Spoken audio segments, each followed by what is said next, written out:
मैं अहमदास पलांगे सीजी शिक्षा में आपका स्वागत करता हूं। हम देख रहे हैं कक्षा 11वीं रसायन विज्ञान का 13वां इकाई, जिसका नाम है आपका हाइड्रोकार्बन। इससे पहले वाला जो क्लास था उस क्लास में हम जो है सामान्य परिचय देखे थे कि हाइड्रोकार्बन क्या होता है, हाइड्रोकार्बन के कितने प्रकार हैं, जिसमें आपने देखा था कि संतृप्त हाइड्रोकार्बन, असंतृप्त हाइड्रोकार्बन, एल्केन भी हम लोग देखे थे। साथ ही साथ एल्केन में किस प्रकार से समूहता होता है ये भी हम लोग क्या किए थे, देख चुके थे। आज हमको जो है आगे एल्केन से रिलेटेड और भी जानकारी देखना है, और वो दिया है हमारा एल्केन में संरूपण। एल्केन में हमको क्या देखना है, संरूपण देखना है। क्या होता है हमारा कन्फर्मेशन इन एल्केन, ये देखेंगे। वैसे एल्केन में संरूपण क्या होता है, आप जानते हैं कि जो एल्केन होता है उसमें क्या होता है हमारा कार्बन कार्बन के बीच क्या होता है हमारा, इस प्रकार से सिंगल बॉन्ड क्या होता है, पाया जाता है। और सिंगल बॉन्ड में क्या होता है हमारा, सिग्मा इलेक्ट्रॉन होता है। ठीक है, आप समझते रहेंगे कि संरूपण किसे कहते हैं। तो हम जानते हैं कि जो एल्केन होता है उसमें कार्बन कार्बन के बीच क्या होता है भाई, हमारा सिंगल बॉन्ड पाया जाता है। और ये जो सिंगल बॉन्ड होता है उसमें कौन सा बंध होता है हमारा, सिग्मा बंध होता है। और ये जो हमारा क्या होता है, जो सिग्मा बंध होता है, अगर हम इसकी बात करें तो इसमें जो सिग्मा बंध का जो क्या होता है, जो इलेक्ट्रॉन होता है वो नाभिकीय अक्ष के, या ये बोल सकते हैं आणविक अक्ष के सम्मिलित होने की वजह से एक कार्बन जो होता है उस कार्बन के चारों तरफ दूसरा कार्बन का क्या होता है, इस प्रकार से जो है मुक्त घूर्णन क्या होता है आपका संभव होता है। और इस प्रकार से क्या होता है, एक कार्बन यहाँ पर रहता है और दूसरा कार्बन जब क्या करता है उसके चारों तरफ इस प्रकार से मुक्त घूर्णन करता है, तो उस स्थिति में चारों तरफ क्या बनता है, कई प्रकार की संरचना क्या हो सकता है आपका निर्मित हो सकता है। तो वो जो निर्मित जो संरचना है या निर्मित जो व्यवस्था होता है, रियल में वही हमारा क्या कहलाता है, आपका संरूपण कहलाता है। संरूपण के नाम से जानते हैं या संरूपण कहते हैं। कहने का मतलब ये है कि हम क्या किए हैं, एक रस्सी, मान लो एक रस्सी पकड़ लेते हैं और इस रस्सी के एक सिरे पर क्या कर देते हैं हम लोग, जो है एक पत्थर बांध देते हैं और एक सिरे पर हम पकड़ लेते हैं। तो पत्थर वाला सिरा को एक कार्बन मान लेते हैं और जहाँ से हम पकड़े हैं उसको हम लोग क्या करते हैं, एक सिरा मान लेते हैं। और दोनों के बीच में जो रस्सी का जोड़ है उसको हम लोग क्या करते हैं, सिंगल बंध बांधते हैं। और वहाँ पर जो बंध है, वो जो इलेक्ट्रॉन है उसको सिग्मा इलेक्ट्रॉन कहते हैं, है ना। अब ये रस्सी को हम लोग यहाँ से पकड़ते हैं और उसको इस तरीके से क्या करते हैं, चारों तरफ क्या करते हैं हम लोग, घुमाते हैं। अर्थात एक कार्बन वहीं पर रहता है, एक कार्बन चारों तरफ क्या करता है आपका, घूमता है, जिसके वजह से कार्बन के चारों तरफ आपका क्या होता है, कई प्रकार की व्यवस्था क्या हो सकता है, निर्मित हो सकता है। वो निर्मित व्यवस्था ही रियल में आपका क्या कहलाता है, आपका संरूपण कहलाता है, संरूपण कहते हैं, या इसी को कॉन्फर्मेशन कहा जाता है या कॉन्फर्मेशन कहते हैं। तो यही चीज़ आपको दिया गया है कि संरूपण क्या होता है। तो आप लिख सकते हैं कि हम जानते हैं कि जो हमारा क्या होता है, एल्केन होता है, उस एल्केन में क्या होता है, कार्बन कार्बन के बीच क्या होता है आपका सिंगल बॉन्ड पाया जाता है। और ये जो कार्बन कार्बन के बीच जो सिंगल बॉन्ड होता है उसमें क्या होता है हमारा सिग्मा इलेक्ट्रॉन क्या होता है, पाया जाता है। और ये आणविक कक्ष के क्या होने की वजह से नज़दीक होने के कारण कार्बन परमाणु का एक दूसरे कार्बन परमाणु के चारों तरफ मुक्त घूर्णन क्या होता है आपका संभव होता है। और इस प्रकार से जो मुक्त घूर्णन होता है कार्बन के, जो क्या होता है हमारा मुक्त घूर्णन के फलस्वरूप उसके चारों तरफ जो है कई प्रकार का त्रिविम संरचना या कई प्रकार की व्यवस्था क्या होता है, संभव हो सकता है। तो वो संभव व्यवस्था ही आपका क्या कहलाता है, संरूपण कहलाता है, संरूपण कहते हैं। और यही चीज़ आपके बुक में क्या किया गया है, दिया गया है। तो उसको आप अपने हिसाब से क्या कर सकते हैं, लिख सकते हैं कि संरूपण क्या होता है, संरूपण किसे कहते हैं। तो आप बताना भी, हम जानते हैं जो एल्केन होता है उस एल्केन में क्या होता है हमारा कार्बन कार्बन के बीच क्या होता है हमारा एकल बंध पाया जाता है। और एकल बंध में कौन सा इलेक्ट्रॉन होता है हमारा, सिग्मा इलेक्ट्रॉन होता है, या उसमें सिग्मा बंध होता है। और ये जो हमारा क्या होता है एकल बंध का जो सिग्मा बंध होता है, वो सिग्मा बंध आणविक कक्ष के सम्मिलित होने के कारण एक कार्बन जो होता है वो दूसरे कार्बन के चारों तरफ क्या कर सकता है, मुक्त घूर्णन इस प्रकार से कर सकता है। तो एक कार्बन जब दूसरे कार्बन के चारों तरफ क्या करता है, मुक्त घूर्णन करता है, तो उसके चारों तरफ अर्थात त्रिविम में, है ना, कई प्रकार की व्यवस्थाएं क्या हो सकता है आपका संभव हो सकता है, या व्यवस्था क्या होता है, निर्मित होता है। यही आपका क्या कहलाता है, आपका संरूपण कहलाता है, या एल्केन में क्या कहते हैं, संरूपण कहते हैं। थ्योरी है, आप इसको क्या कर सकते हैं, समझ सकते हैं। तो ये तो हो गया हमारा संरूपण से रिलेटेड कहानी। आप जैसे सुने हैं वैसे आप क्या कर सकते हैं, लिख सकते हैं। यहाँ पर आगे और दिया है कि किसी अणु में त्रिविम समवायी, जो कि अणु के एक या एक से अधिक एकल बंधों के घूर्णन से उत्पन्न होता है, सर्रूपी, है ना, या घूर्णन समवायी कहलाते हैं। और सी एकल बंध आवरण के घूर्णन के कारण एल्केनों में असंख्य संरूपण संभव है, लेकिन यह घूर्णन मुक्त नहीं होता है। रियल में निकटवर्ती आबंधों के मध्य प्रतिकर्षण और यहाँ पर जो आकर्षण है वो लगा रहता है। तो ये सब करने की ज़रूरत नहीं है, सिर्फ आपको स्वरूपण को ही क्या करना है, जानना है, जैसा कि आपको क्या किया गया, समझाया गया। अब यहाँ जो स्वरूपण है उनको व्यक्त करने के लिए यहाँ पर दो प्रकार के प्रणाली दिया गया है। किसको व्यक्त करने के लिए भाई?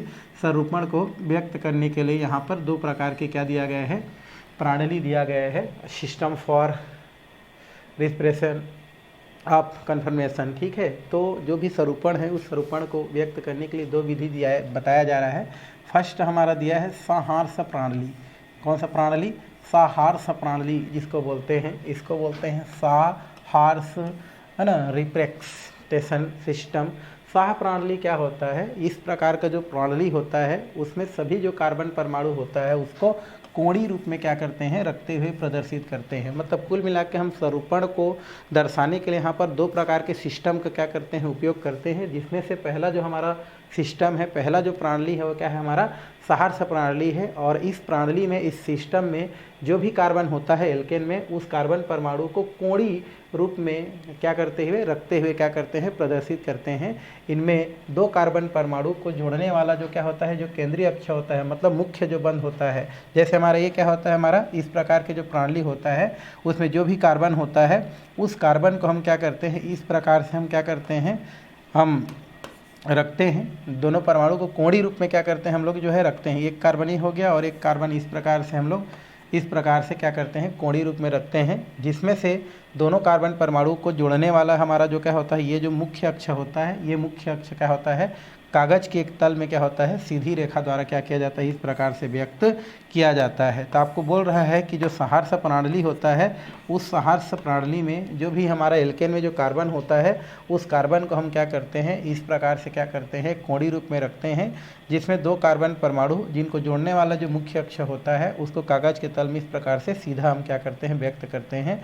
और जो दाहिने वाला जो कार्बन, जैसे ये हमारा देखें, ये बाएं, हमारा जो है बाएं वाला है और ये क्या हमारा दाएं वाला है। तो दाएं वाला जो हमारा कार्बन होता है वो थोड़ा सा ऊपर होता है और जो आपका बाएं वाला कार्बन क्या होता है, थोड़ा सा आपका नीचे क्या होता है। इसमें इस स्थिति के रूप में क्या होता है, उनको यहाँ पर व्यक्त किया जाता है, या ऊपर होता है। और जो हमारा दाएं वाला कार्बन होता है वो क्या होता है, आपका नीचे होता है।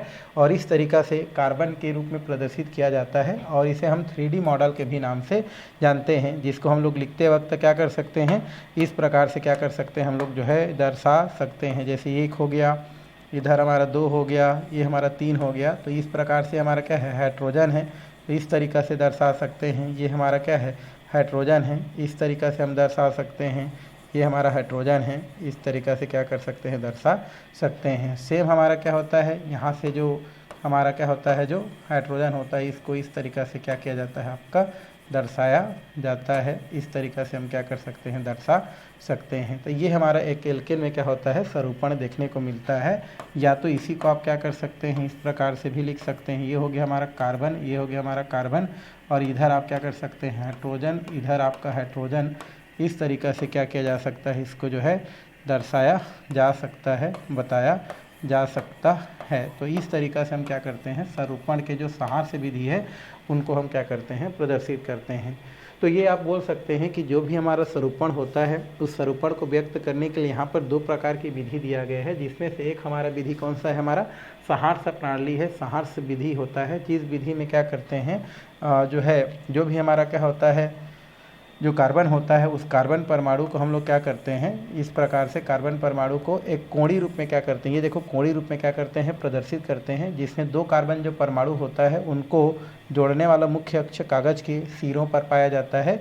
जिनमें से हमारा जो बाएं वाला कार्बन होता है वो नीचे होता है और दाएं वाला कार्बन क्या होता है, इसमें ऊपर पाया जाता है। तो इस प्रकार का जो हमारा प्रणाली जिसके द्वारा हम स्वरूपण को क्या करते हैं, समझते हैं, वो हमारा सहार्स प्रणाली कहलाता है।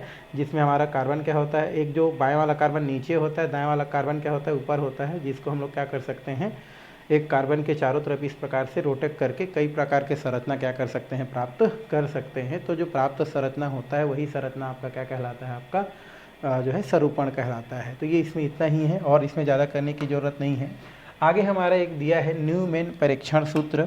इसमें हमारा क्या दिया है, हमारा न्यूमैन परिक्षेपण सूत्र न्यूमैन प्रोजेक्शन फार्मूला दिया है। इसको देने का श्रेय किसको जाता है? हमारा न्यूमैन को जाता है, क्योंकि न्यूमैन ने ही जो है स्वरूपण को बताने के लिए क्या किया है, इस प्रकार की जो प्रणाली को दिया गया है, इस वजह से इसे हम क्या कहते हैं, न्यूमैन का परिक्षेपण सूत्र कहते हैं। इस सूत्र के द्वारा जो भी स्वरूपण होता है उसको बताने के लिए उन्होंने जो कार्बन परमाणु है उसको एक वृत्त के रूप में क्या किया है, माना है। एक कार्बन परमाणु को एक वृत्त के रूप में और दूसरा कार्बन परमाणु को दूसरे वृत्त के रूप में क्या किया है, उसको उन्होंने मान करके या जो है स्वरूपण को बताया है। और साथ ही ये बताया गया है कि इसमें जो दोनों कार्बन परमाणु होता है उनमें से एक कार्बन परमाणु क्या होता है, फ्रंट में होता है, और एक कार्बन परमाणु जस्ट क्या होता है, इसके पीछे क्या होता है, आपका पाया जाता है, या जस्ट क्या होता है, उसके जो है आपका पीछे क्या होता है, उपस्थित होता है। और इस प्रकार से क्या होता है, आपका अणु के सामने वाला जो क्या होता है कार्बन हमको क्या होता है, दिखाई देता है। और उस पर जो भी हमारा क्या होता है, जो हाइड्रोजन होता है, उस हाइड्रोजन को हम लोग क्या करते हैं, मुड़ते हुए देख सकते हैं। तो क्या बोल सकते हैं, न्यूमैन का जो परिक्षेपण सूत्र होता है यह एक सरल प्रणाली होता है जिसको देने का श्रेय न्यूमैन को जाता है, जिन्होंने एल्केन पर स्वरूपण को दर्शाने के लिए क्या किया है, इस वाला जो सूत्र को दिया गया है। और इस सूत्र के अनुसार जो भी एल्केन में जो कार्बन होता है उसको एक वृत्त के रूप में माना गया है, जिसमें एक कार्बन जो है सामने की ओर और दूसरा कार्बन क्या होता है, आपका पीछे की तरफ रहता है। जिनमें से आपको सामने वाला जो कार्बन होता है वही आपका क्या होता है, दिखाई देता है, और पीछे वाला जो कार्बन होता है आपको दिखाई नहीं देता। दृष्टि के निकट वाले अर्थात सामने वाले कार्बन को एक बिंदु के रूप में हम लोग प्रदर्शित करते हैं, और इससे जुड़े हुए तीन जो परमाणु है अर्थात हाइड्रोजन परमाणु है उसको तीन रेखा के रूप में आप क्या करते हैं, इस प्रकार से प्रदर्शित करते हैं। जैसे यहाँ से आप बोल सकते हैं हाइड्रोजन, फिर हम क्या बोल सकते हैं, हाइड्रोजन, और इधर हम क्या बोल सकते हैं, हाइड्रोजन। इस तरीक़ा से हम क्या कर सकते हैं, बता सकते हैं। और पीछे वाला जो हाइड्रोजन है उसको भी हम चाहेंगे तो इस तरीक़ा से क्या कर सकते हैं, बता सकते हैं। तो ये जो दिख रहा है इसमें वो सामने वाला हाइड्रोजन को शो करता है, और ये आपको दिख रहा है वो पीछे वाले जो कार्बन होता है उससे जुड़े हुए हाइड्रोजन को क्या करता है, प्रदर्शित करता है, जो एक दूसरे से 120 अंश के कोण में क्या होता है, इस प्रकार से पाया जाता है। और दृष्टि से दूर मतलब पीछे वाले जो कार्बन होता है उसको एक छोटे वृत्त द्वारा प्रदर्शित किया जाता है, तथा इनसे संलग्न तीन समूह को वृत्त की परिधि पर इस प्रकार से क्या किया जाता है, दर्शाया जाता है, यह प्रदर्शित किया जाता है। और ये भी 120 अंश के स्थिति पर क्या होता है, आपका पाया जाता है। यही हमारा क्या कहलाता है, आपका न्यूमैन का क्या कहलाता है, आपका परीक्षण सूत्र कहलाता है। तो इस तरीक़ा से इसको क्या किया जा सकता है, प्रदर्शित किया जा सकता है, बताया जा सकता है। तो अगर यहाँ से अगर मान लो क्वेश्चन आ जाता है कि स्वरूपण क्या होता है, तो आप बता सकते हैं कि हम जानते हैं कि जो भी एल्केन होता है उस एल्केन में कार्बन कार्बन के बीच क्या होता है, सिंगल बॉन्ड पाया जाता है। और सिंगल बॉन्ड में क्या होता है, आपका सिग्मा इलेक्ट्रॉन होता है, और सिग्मा इलेक्ट्रॉन आणविक कक्षक के नज़दीक होने के कारण क्या होता है, एक कार्बन का दूसरे कार्बन के चारों तरफ क्या होता है, मुक्त घूर्णन क्या हो सकता है, संभव हो सकता है या संभव होता है। और जिसके वजह से एक कार्बन जब दूसरे कार्बन के चारों तरफ क्या करता है, मुक्त घूर्णन करता है, तो उस स्थिति में कई प्रकार की संरचना क्या होती है, कई प्रकार के व्यवस्था त्रिविम में क्या हो जाती है, बन जाती है।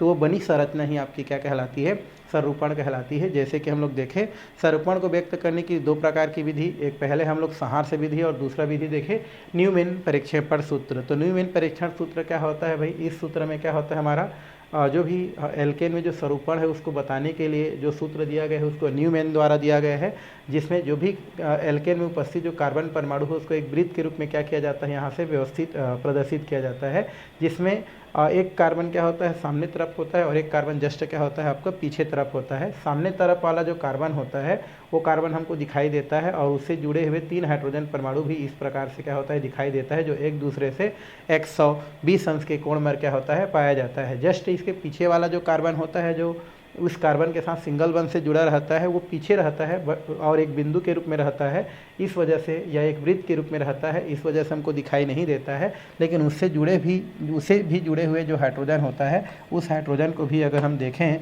तो वो हाइड्रोजन या जो परमाणु होता है वो इस प्रकार से क्या होता है, 120 अंश की स्थिति में क्या होता है, दिखाई देता है। तो यही आपका क्या होता है, न्यूमैन का परिक्षेपण सूत्र कहलाता है। तो इस तरीक़ा से इसको क्या किया जा सकता है, समझाया जा सकता है, बताया जा सकता है। तो फिलहाल स्वरूपण में इतना ही जो है, इतना ही करते हैं और इसमें ज़्यादा नहीं है। आगे थोड़ा सा स्वरूपण से रिलेटेड कुछ बातें यहाँ पर क्या किया गया है, बताया गया है। एथेन में जो भी स्वरूपण होता है उस स्वरूपण से रिलेटेड कुछ बातें यहाँ पर बताया गया है, उसको देखेंगे। एकल बंध से बंधित जो भी कार्बन परमाणु के मुक्त घूर्णन के कारण एथेन अणु के अनेक संभव है ना, या स्वरूपी संभव हो सकते हैं। इनमें से दो प्रमुख स्वरूपी ग्रसित और क्या होता है हमारा संतरित रूप होता है, इसको हमको देखना है।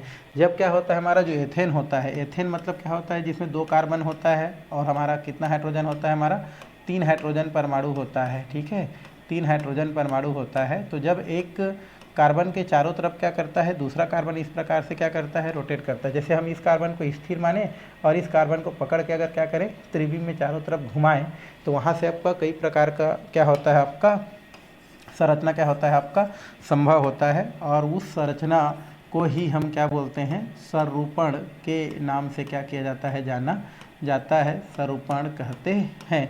तो ये जो हमारा एथेन होता है, इस एथेन में कई प्रकार की संरचना क्या हो सकता है, संभव हो सकता है, जिनमें से 2 संरचना मुख्य रूप से होता है। एक हमारा होता है ग्रसित रूप और एक होता है हमारा संतरित रूप। तो यहाँ पर ग्रसित रूप क्या होता है उसको देखेंगे, संतरित रूप क्या होता है उसको देखना है। तो क्या है, किस प्रकार से, उसको आगे देखे जाएंगे। फिलहाल तो इसमें जो है कुछ बातें दिया है। पहला, एक ऐसी व्यवस्था जिसमें दोनों कार्बन परमाणु के हाइड्रोजन परमाणु ठीक समांतर में हैं। इसमें दोनों मेथिल समूह के हाइड्रोजन परमाणु पास पास होते हैं, अर्थात एक कार्बन से जुड़े हाइड्रोजन परमाणु दूसरे कार्बन से जुड़े हाइड्रोजन परमाणु के क्या होते हैं, हमारे पास पास होते हैं। तो वो हमारे क्या कहलाते हैं, हमारे एलिस्ड स्वरूपण होते हैं। मतलब संतरित स्वरूपण क्या होता है। यहाँ पर संतरित का मतलब क्या होता है हमारा, जैसे 2 हमारे क्या है, हमारे कार्बन हैं, तो इनमें से अगर हमारा क्या होता है, हम बात करें तो यहाँ पर आपका जो ये बोल सकते हैं हम लोग जो है कि ये हमारा कार्बन है और इस कार्बन से जुड़े हुए समूह की बात करें तो ये हमारा हो गया, या इसको वृत्त के रूप में दर्शाएं तो ज़्यादा अच्छा रहेगा। तो यहाँ से आपका क्या होता है, ये हो गया आपका, यहाँ से फिर हमारा एक हाइड्रोजन इधर और इधर, एक हाइड्रोजन यहाँ पर, एक हाइड्रोजन यहाँ पर, एक हाइड्रोजन, और यहाँ पर एक स्थिति होता है, एक स्थिति ऐसा होता है और एक स्थिति ऐसा होता है। जस्ट एक स्थिति कैसा होता है हमारा, इस प्रकार से हम लोग करें तो हाइड्रोजन हाइड्रोजन और हाइड्रोजन, और इधर आपका हाइड्रोजन, इधर आपका हाइड्रोजन और इधर आपका क्या होता है, आपका हाइड्रोजन। तो उस स्थिति में आप देख रहे हैं ये हमारा जो होता है उसको हम लोग क्या बोलते हैं, ग्रसित रूप बोलते हैं। इसको कौन सा रूप, ग्रसित रूप, और इसको हम लोग क्या बोलते हैं, संतरित रूप कहा जाता है। तो यदि हमारा क्या होता है, हमारा जितना भी हमारा व्यवस्था बनता है उनमें से 2 व्यवस्था क्या होता है आपका सबसे बेस्ट होता है। ग्रसित रूप क्या होता है हमारा, ग्रसित रूप का मतलब होता है जिसमें क्या होता है, दोनों कार्बन परमाणु के जो हाइड्रोजन होते हैं वो एक दूसरे के क्या होते हैं, पास होते हैं। और संतरित रूप जो होता है उसमें दोनों कार्बन परमाणु अर्थात एल्केन में उपस्थित दोनों कार्बन परमाणु के हाइड्रोजन एक दूसरे से क्या होते हैं, आपके दूर होते हैं। तो इस तरीक़ा से ग्रसित रूप और क्या होता है हमारा संतरित रूप को हम क्या कर सकते हैं, बता सकते हैं। जैसे कि यहाँ पर दिया गया है आपका दूसरी ऐसी व्यवस्था जिसमें दोनों कार्बन परमाणु हाइड्रोजन पूर्णतः दूरस्थ अर्थात इनके बीच की दूरी अधिकतम होता है, इसे संतरित रूप कहते हैं। जैसे मैं आपको बताया कि यहाँ पर क्या होता है, अगर एल्केन में जो 2 कार्बन हैं और उन दोनों कार्बन से जुड़ा हुआ हाइड्रोजन जो होता है, यदि घूर्णन करते वक्त क्या होता है, इस प्रकार से एक दूसरे से क्या होता है, जब दूर स्थिति में क्या होता है, पाया जाता है, तो उस स्थिति को हम लोग क्या बोलते हैं, संतरित रूप कहते हैं। और जब दोनों कार्बन के हाइड्रोजन एक दूसरे की इस प्रकार से पास स्थिति को क्या करता है, प्रदर्शित करता है, तो उसे हम ग्रसित रूप को क्या करते हैं, प्रदर्शित करते हैं। तो इस तरीक़ा से 2 संरचना इसके लिए क्या होते हैं, महत्वपूर्ण होते हैं। तो संतरित रूप क्या होता है, ग्रसित रूप क्या होता है, ये आप क्या कर सकते हैं, वहाँ से बता सकते हैं, बताया जा सकता है या बता सकते हैं। तो संतरित रूप अभी जस्ट देखें हम लोग जो है, ग्रसित रूप में क्या होता है हमारा, दोनों हमारा जो क्या होता है हमारा, अगर हम देखें ग्रसित रूप की बात करें तो ग्रसित रूप में क्या होता है हमारा, दोनों कार्बन का हाइड्रोजन जो परमाणु होता है वो एक दूसरे के क्या होता है, हमारा बिल्कुल पास रहता है। जबकि हमारा जो क्या होता है, हमारा जो संतरित जो रूप होता है, ये हमारा कौन सा रूप होता है भाई, हमारा ग्रसित रूप होता है। इसको हम लोग ग्रसित रूप बोलते हैं। और यहाँ पर अगर हम देखें हाइड्रोजन हाइड्रोजन यहाँ पर, फिर यहाँ पर और यहाँ पर मैं कर दूँ तो यहाँ पर जो हाइड्रोजन परमाणु होता है इसको हम लोग क्या बोलते हैं, संतरित रूप कहते हैं। तो इस तरीक़ा से आप दोनों को क्या कर सकते हैं, समझ सकते हैं और जान सकते हैं कि ग्रसित रूप में क्या होता है, हमारा जो भी सरूपण के फलस्वरूप जब कार्बन क्या करता है, घूर्णन करता है, तो दोनों कार्बन परमाणु का जब क्या होता है, हमारा हाइड्रोजन एक दूसरे के क्या होते हैं, पास में रहते हैं तो उसको ग्रसित रूप, और दूर रहते हैं तो उसको हम लोग क्या बोलते हैं, संतरित रूप तक के नाम से क्या करते हैं, जानते हैं। और एथेन का संतरित सरूपण अधिक क्या होता है, स्थायी होता है भाई। हम इसमें का जो संतरित रूप होता है ना, वो ज़्यादा क्या होगा, आपका स्थायी होगा। वजह ये है कि इसमें जो हाइड्रोजन होता है वो एक दूसरे के साथ, दोनों कार्बन का हाइड्रोजन परमाणु एक दूसरे से साथ क्या होता है, आपका थोड़ा सा दूर रहता है, इसलिए उसमें प्रतिकर्षण बहुत कम होता है बोल सकते हैं। इसलिए वो ज़्यादा क्या होता है, स्थायी होता है और क्या होता है, प्रभावी होता है, क्योंकि इन दोनों कार्बन के हाइड्रोजन परमाणु एक दूसरे से अधिकतम दूरी पर होने की वजह से इनके मध्य प्रतिकर्षण बहुत क्या होता है, कम होता है। इसलिए संतरित रूप क्या होता है, आपका ज़्यादा स्थायी होता है। जबकि ग्रसित रूप होता है उसमें हाइड्रोजन परमाणु दोनों कार्बन का क्या होता है, पास पास होता है, इसलिए इसमें प्रतिकर्षण आपका ज़्यादा होता है, इसलिए इसका स्थायित्वता थोड़ा क्या हो जाता है, आपका कम हो जाता है। तो इस तरीक़ा से क्या किया जा सकता है, जो ग्रसित रूप है और संतरित रूप है, सरूपण है, उनको क्या किया जा सकता है, बताया जा सकता है। और इसी को दिया गया है कि ग्रसित रूप में हाइड्रोजन परमाणु एक दूसरे से बहुत नज़दीक होने की वजह से उनके मध्य क्या होता है, प्रतिकर्षण होता है, जिसके वजह से अणु में ऊर्जा में वृद्धि हो जाती है और अणु का स्थायित्वता क्या हो जाता है, आपका कम हो जाता है। संतरित और ग्रथित सरूपण में ऊर्जा अंतर लगभग 12.5 किलो जूल पर मोल यहाँ पर अंतर क्या होता है, पाया जाता है। तो इस तरीक़ा से आप क्या कर सकते हैं, सरूपण को क्या कर सकते हैं, बता सकते हैं। और यह ऊर्जा रोधिका कहलाती है, मतलब संतरित रूप और ग्रसित रूप के जो भी ऊर्जा में जो अंतर होता है वह क्या कहलाता है, आपका ऊर्जा रोधिका के नाम से जानी जाती है। क्योंकि यह ऊर्जा अंतर बहुत कम होता है, जिसमें 6 हमारा सिग्मा बन के चारों ओर घूर्णन के लिए कोई प्रभावकारी रोधिका नहीं हो पाती है। तो इसको आप कर सकते हैं। फिलहाल आप सरूपण की परिभाषा देखें, थोड़ा सा उसका सहार्स प्रणाली को देखें, और थोड़ा सा उसमें जो है आप क्या देखें, जो न्यूमैन का परिक्षेपण सूत्र है उसको देखें। तो इस तरीक़े से आप क्या कर सकते हैं, सरूपण को बता सकते हैं, है ना। चाहेंगे तो क्वेश्चन आपको अपने 11वीं क्लास वाले पूछ सकते हैं, नहीं तो फिर वो नहीं है भाई। ये तो हो गया हमारा एल्केन से रिलेटेड एक और जानकारी, जिसमें हम लोग क्या क्या पढ़ लिए, एल्केन क्या है, एल्केन का नामकरण कैसे करते हैं, एल्केन में समयता क्या है, ये सब चीज़ हमने क्या कर लिया, देख लिया। अब हम जो है थोड़ा सा देखेंगे एल्केन बनाने की, क्या देखेंगे, विधि। फिलहाल एल्केन बनाने की विधि बहुत सारे हैं, सबको हम लोग देखते जाएंगे। अगर हम एल्केन की बात करें तो एल्केन को हम पैराफिन बोलते हैं। पहले आप पढ़ चुके हो कि एल्केन को क्या बोलते हैं, पैराफिन बोलते हैं। और पैराफिन का मतलब क्या होता है हमारा भाई, हम लोग पहले पढ़े हैं कि एल्केन जो होता है उसमें हम लोग क्या बोलते हैं, इसको पैराफिन के नाम से जानते हैं। और पैराफिन के मतलब होता है कम क्रियाशीलता, कम क्रियाशीलता। तो यहाँ पर कम क्रियाशीलता का मतलब होने का मतलब ये है कि एल्केन जो है बहुत कम क्रिया करता है, फिर भी अगर उसको ताप दिया जाए, दाब दिया जाए तो उस स्थिति में क्या कर सकते हैं, क्रिया कर सकता है। और जो है अच्छा क्रिया कर सकता है बोल सकते हैं हम लोग। जो एल्केन बनाने की क्या देखना है, पहले हम लोग विधि देखेंगे, हम लोग क्रिया सोच रहे थे, ठीक है। एल्केन बनाने की कुछ विधियाँ दिया है। वैसे आप जानते हैं कि एल्केन तथा कोई भी हाइड्रोकार्बन कहाँ से मिलता है, हमको पेट्रोलियम से क्या होता है, प्राप्त होता है। हम शुरू में भी बताए थे कि हाइड्रोकार्बन का स्रोत कौन सा है, हमारा पेट्रोलियम होता है। किंतु सभी प्रकार के एल्केन जो होते हैं पेट्रोलियम से प्राप्त नहीं होते हैं। जैसे मेथेन की बात करें तो मेथेन जो होता है हमारा वो प्राकृतिक गैस होता है, जो दलदली भूमि में क्या होता है, आपका पाया जाता है। इस वजह से इसको क्या नाम से जाना जाता है भाई, मार्स गैस के नाम से जाना जाता है। क्योंकि हमारा जो क्या होता है, हमारा जो दलदली भूमि होता है उसको मार्स कहते हैं। तो मेथेन जो होता है वो पेट्रोलियम पदार्थ में ना मिल करके वो दलदली भूमि में पाया जाता है, अतः मेथेन जो होता है उसको मार्स गैस कहते हैं। क्वेश्चन डायरेक्टली आता है मार्स गैस का सूत्र क्या होता है, तो आप बता देना। CH4 को क्या बोलते हैं, मार्स गैस बोलते हैं। और मेथेन और CH4 को क्या बोलते हैं भाई, मेथेन बोलते हैं। तो ये जो मार्स गैस है इस नाम से भी जानते हैं। और यहाँ पर जो एल्केन है उसको हम जो है कई तरीक़ा से क्या कर सकते हैं, बना सकते हैं, लैब में बना सकते हैं, है ना। और कई भी प्रकार की विधियां हैं जहां से आप क्या कर सकते हैं, एल्केन को बना सकते हैं। तो फिलहाल यहां से एक क्वेश्चन बनता है कि मार्स गैस का सूत्र क्या होता है, तो आप बता देना। CH4 अर्थात मेथेन को ही क्या कहते हैं, मार्स गैस कहते हैं, क्योंकि ये दलदली भूमि से क्या होता है, प्राप्त होता है। चलिए अब बनाने की विधि देखते हैं। पहला दिया है हमारा असंतृप्त हाइड्रोकार्बन से। असंतृप्त हाइड्रोकार्बन मतलब समझ गए होंगे, डबल बॉन्ड और ट्रिपल बॉन्ड वाले जो हाइड्रोकार्बन होता है उसको हम असंतृप्त हाइड्रोकार्बन कहते हैं। तो असंतृप्त हाइड्रोकार्बन से कैसे बनाएंगे एल्केन, उसको हमको देखना है। तो यहाँ पर हम क्या करते हैं, असंतृप्त हाइड्रोकार्बन सबसे पहले वाला जो प्रमुख हमारा सदस्य है उसको लेते हैं। ये होता है हमारा H, ये होता है H, इधर होता है H और ये होता है हमारा H। डबल बॉन्ड है तो क्या लगाते हैं भाई, इन लगाते हैं। 2 कार्बन है तो क्या लगाते हैं, एथ, तो नाम क्या हो जाता है एथिन। इसको एथिलीन भी बोलते हैं भाई, एथाइलिन भी कहा जाता है, याद रखेंगे। अब इसका हम क्या करते हैं, हम लोग जो है हाइड्रोजनीकरण कहलाते हैं। हाइड्रोजनीकरण मतलब क्या होता है, हाइड्रोजन का जुड़ना। और जब भी हाइड्रोजन किसी के साथ जुड़ता है, इसके लिए उत्प्रेरक चाहिए हमको निकिल। चाहेंगे तो आप पैलेडियम भी ले सकते हैं, चाहेंगे तो आप प्लेटिनम भी क्या कर सकते हैं, उत्प्रेरक ले सकते हैं। तो उस स्थिति में क्या होता है, ये हमारा हाइड्रोजन क्या हो जाता है, असंतृप्त हाइड्रोकार्बन के साथ जुड़ जाता है और एल्केन बना लेता है। आप जानते हैं कि हाइड्रोजन इस प्रकार से सहसंयोजी बंध द्वारा क्या होता है, जुड़ा रहता है। लेकिन जब इसमें क्या होता है, समांश और विषमांश विलयन होता है, मान लो यहाँ पर विषमांश विलयन होता है तो एक में प्लस चार्ज आता है और एक में माइनस चार्ज है।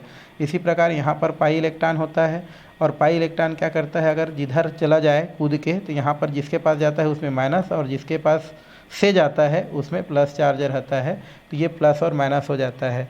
अब इसका जो प्लस होता है वो इसके माइनस के साथ जुड़ जाता है और इसका प्लस इसके माइनस के साथ जुड़ता है, तो क्या बनेगा, ये हो जाएगा आपका H, ये हो जाएगा आपका H, ये हो जाएगा आपका H सिंगल बॉन्ड, फिर हो जाएगा आपका H, ये हो जाएगा H और ये हो जाता है आपका H। क्योंकि CH2 पहले से था, एकक हाइड्रोजन जो है प्लस माइनस के साथ आके जुड़ गया तो ये सिंगल बॉन्ड में कन्वर्ट हो गया। अब क्या हो जाएगा, सिंगल बॉन्ड मतलब N हो जाएगा और ये हो जाएगा एथ, तो क्या हो जाता है एथेन। तो हमने एथीन से क्या बना ली, यहाँ पर एथेन क्या कर लेते हैं, प्राप्त कर लेते हैं। यही होता है असंतृप्त हाइड्रोकार्बन से एल्केन का बनाना। तो जनरली क्या होता है, जो डबल बॉन्ड वाला होता है और ट्रिपल बॉन्ड वाला होता है वो एकात्मक अभिक्रिया ही देता है भाई, ये याद रखेंगे। ये डबल बॉन्ड वाला है जो असंतृप्त हाइड्रोकार्बन है, जब इसका क्या करते हैं हम लोग हाइड्रोजनीकरण कहलाते हैं, मतलब हाइड्रोजन का योग कराते हैं तो एक किस में कन्वर्ट हो जाता है, आपका एथेन में क्या हो जाता है, कन्वर्ट हो जाता है। तो इस तरीक़ा से इसको बता सकते हैं। यही चीज़ दिया है सूक्ष्म विभाजित धातु जैसे प्लेटिनम, पैलेडियम और निकिल दिया है, तीनों लिख दिया हूँ की उपस्थिति में जो एल्कीन होता है, या तो एल्काइन भी ले सकते हैं भाई, के साथ हाइड्रोजन गैस का योग कराते हैं तो क्या बनता है, आपका एल्केन क्या होता है, प्राप्त हो जाता है। और इस क्रिया को हम क्या बोलते हैं, हाइड्रोजनीकरण कहते हैं, क्योंकि हाइड्रोजन यहाँ से क्या कर रहा है, जुड़ रहा है, इसलिए इसे हाइड्रोजनीकरण कहते हैं। और ये धातु हाइड्रोजन गैस अपनी सतह पर अधिशोषित करती है और हाइड्रोजन आबंध को ये क्या कर देती है, तोड़ देती है और फिर जो है उसको क्रिया के लिए क्या करती है, आपकी उत्प्रेरित करती है। मतलब प्लेटिनम क्या करती है, हाइड्रोजन गैस को अवशोषित करती है और हाइड्रोजन को फिर 2 भागों में तोड़ देती है, प्लस और माइनस में, फिर इसका प्लस इसके माइनस के साथ, इसका प्लस इसके माइनस के साथ जुड़ करके एल्केन में क्या हो जाती है, कन्वर्ट हो जाती है। तो इस तरीक़ा से पहला जो विधि है उस विधि से क्या की जा सकती है, आपकी जो है एल्केन बनाई जा सकती है। सेकेंड विधि हमारा दिया है एल्किल हैलाइड से। दूसरे विधि हम किससे बनाएंगे, एल्किल हैलाइड से। वैसे एल्किल क्या होता है भाई, एल्किल मतलब होता है R, हैलाइड मतलब होता है X, तो हम लोग एल्किल हैलाइड से बनाएंगे। और इसके अंतर्गत बहुत सारे अभिक्रिया दिया है। पहला दिया है हमारा ऊर्ज अभिक्रिया से। किससे दिया है हमारा, ऊर्ज अभिक्रिया। ऊर्ज अभिक्रिया बाय ऊर्ज रिएक्शन, ये आप जो है नेक्स्ट 12th क्लास में भी पढ़ेंगे, वहाँ के लिए बहुत ही इंपॉर्टेंट होगा।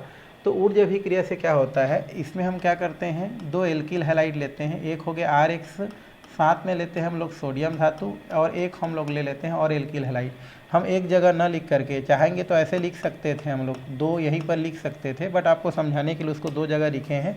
तो यहाँ पर एल्किल हैलाइड लिख लेते हैं हम लोग, एल्किल, क्योंकि R है तो एल्किल, और एक सभी क्या है, हैलाइड है भी, पता नहीं चल रहा है। इसके 2 मॉलिक्यूल्स लेते हैं, कितने मॉलिक्यूल्स, 2 मॉलिक्यूल्स ले लेते हैं, ठीक है।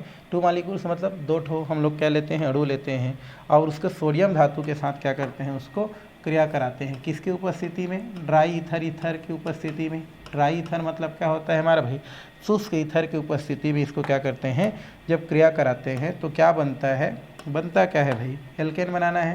तो आप जानते हैं सोडियम जो है धन चार्ज होता है, इसके इलेक्ट्रोनिगेटिव क्या होता है, ज़्यादा होता है, तो इसमें माइनस चार्ज, इधर भी माइनस चार्ज रहता है। तो इस स्थिति में ये दोनों माइनस है और हमारा जो है आपका ये देखो, ये हम जानते हैं कि हैलोजन की विद्युत ऋणता क्या होता है भाई, आप ज़्यादा होता है, आपको पता है हैलोजन की विद्युत ऋणता ज़्यादा होता है, तो कौन सा चार्ज है, माइनस चार्ज आएगा।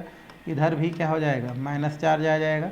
तो यहाँ से आप देख रहे हैं ये प्लस है और ये क्या है, माइनस है, बट माइनस 2 बार है और हाइड्रोजन सोडियम 1 बार है, तो इसलिए कितना ले लेते हैं, 2 ले लेते हैं। और यहाँ से फिर हम कितना को निकाल देते हैं, इस तरीक़ा से हम निकाल देते हैं कितना, 2 सोडियम और 2 हाइड्रोजन को हम क्या करते हैं यहाँ से निकाल देते हैं, क्योंकि हमेशा यौगिक बनाने के वक्त सोडियम मतलब प्लस चार्ज वाला पहले रहता है, माइनस चार्ज वाला बाद में रहता है। तो बचा क्या है यहाँ, ये बचा हमारा R और R को क्या बोलते हैं एक साथ हम लोग जो है एल्केन बोलते हैं, है ना। अब यहाँ पर मान रख दो, अगर R की जगह हम क्या रख दिए CH3 रख दिए, X की जगह हमने क्या रख दिया Cl रख दिया, तो उस स्थिति में क्या होता है, मान रखना है R की जगह हमने क्या रखा CH3, X की जगह Cl, फिर सोडियम तो वही 2 होगा, प्लस यहाँ पर फिर हमने क्या रखा Cl, और यहाँ पर फिर हमने क्या रख दिया R की जगह हमने क्या रख दिया CH3। तो इस प्रकार से CH3 R रख दिया। अब यहाँ से क्या होता है आपका, यहाँ से सोडियम और क्लोरीन क्या हो जाता है, निकल जाता है। ये जैसे कि निकला है तो 2Na क्या हो जाएगा Cl, क्योंकि X की जगह Cl रखे थे। अब बचा क्या CH3 और ये बचा है CH3, सिंगल बान है तो क्या होगा N और 2 कार्बन है तो क्या हो जाएगा एथेन। तो इस तरीक़ा से क्या हो जाता है हमारा एथेन प्राप्त हो जाता है। दोनों को मतलब यही होता है ना भाई, यहाँ पर कार्बन दिखना स्टार्ट हो गया, मेथिल हो गया, और ये क्या हो गया हमारा क्लोराइड। कितने मॉलिक्यूल्स, 2 मॉलिक्यूल्स, है ना, किसकी उपस्थिति में, ड्राई ईथर की उपस्थिति में, तो हम क्या करेंगे, जब एल्किल हैलाइड के 2 अणु को सोडियम धातु के साथ जब शुष्क ईथर की उपस्थिति में क्या करते हैं, गर्म करते हैं, क्रिया कराते हैं, तो हमको क्या प्राप्त होता है, एल्केन प्राप्त होता है। इस अभिक्रिया को हम लोग क्या बोलते हैं, ऊर्ज अभिक्रिया कहते हैं, जिसको इस तरीक़ा से क्या किया जा सकता है, दर्शाया जा सकता है। ये अभी के लिए भी इम्पोर्टेंट है और आगे आने वाला जो क्लास है उसके लिए भी इम्पोर्टेंट होता है। तो ये दोनों एक ही चीज़ है, बट R की जगह हम लोग मान रखे हैं, X की जगह मान रखे हैं, और उसको फिर से दूसरे रूप में परिणित किए हैं भाई, और कुछ नहीं है। तो इसको आपको क्या करना है, ध्यान में रखता है। तो ये हमारा कौन सा अभिक्रिया हो गया, ऊर्ज अभिक्रिया। ज़्यादातर थ्योरी नहीं पूछता है, समीकरण ही पूछता है, तो समीकरण को ही आप ज़्यादा फोकस करेंगे।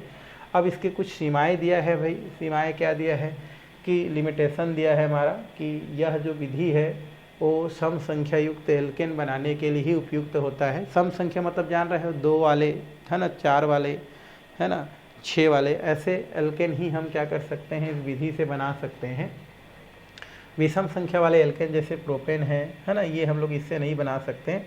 इस प्रकार एल्केन बनाने के लिए एल्किल हैलाइड का मिश्रण लेना होता है, जिसे अन्य उपजात के एल्केन भी बनते हैं। तो ये हमारे सीमा है। अब हमको देखना है, अच्छा, ऊर्ज विधि से मेथेन प्राप्त नहीं किया जा सकता है, ये भी याद रखेंगे। ऊर्ज विधि जो पढ़े हैं उससे हम मेथेन नहीं बना सकते हैं, ये हमारे क्या हो गया, सीमा हो गया, ठीक है। सम संख्या वाले ही हम एल्केन बना सकते हैं, पहला सीमा, और जो है, और विषम संख्या वाला एल्केन नहीं बना सकते, किसे, ऊर्ज अभिक्रिया से, और दूसरा ऊर्ज अभिक्रिया से मेथेन भी नहीं बना सकते हैं। तो ये 2 आपका लिमिटेशन क्या रखेंगे, याद रखेंगे। दूसरा एल्किल हैलाइड के अंतर्गत आने वाला दूसरा है फ्रैकलेंट विधि। ये भी हमारा नेक्स्ट क्लास के लिए इम्पोर्टेंट क्लास वो है, हमारा टॉपिक है बोल सकते हैं, फ्रैकलेंट मेथड। इसमें भी जैसे किए थे वैसा ही है, बस इसमें क्या करना है आपको, थोड़ा सा अंतर है। यहाँ पर ये हो गया X हो गया, यहाँ पर हम सोडियम धातु लिए थे, यहाँ पर हमको क्या लेना है, जिंक धातु लेना है, ठीक है, और कुछ नहीं है। तो ये हमारा क्या हो गया, RX से पहले भी था, RX से पहले भी था, तो यहाँ पर इसका नाम क्या था भाई, एल्किल, और ये हमारा क्या था, हैलाइड। तो इसका कितना हमारा 2 मॉलिक्यूल किसका ले रहे हैं हम लोग, एल्किल हैलाइड का 2 मॉलिक्यूल्स ले रहे हैं। पुनः किसकी उपस्थिति में करेंगे, ड्राई ईथर,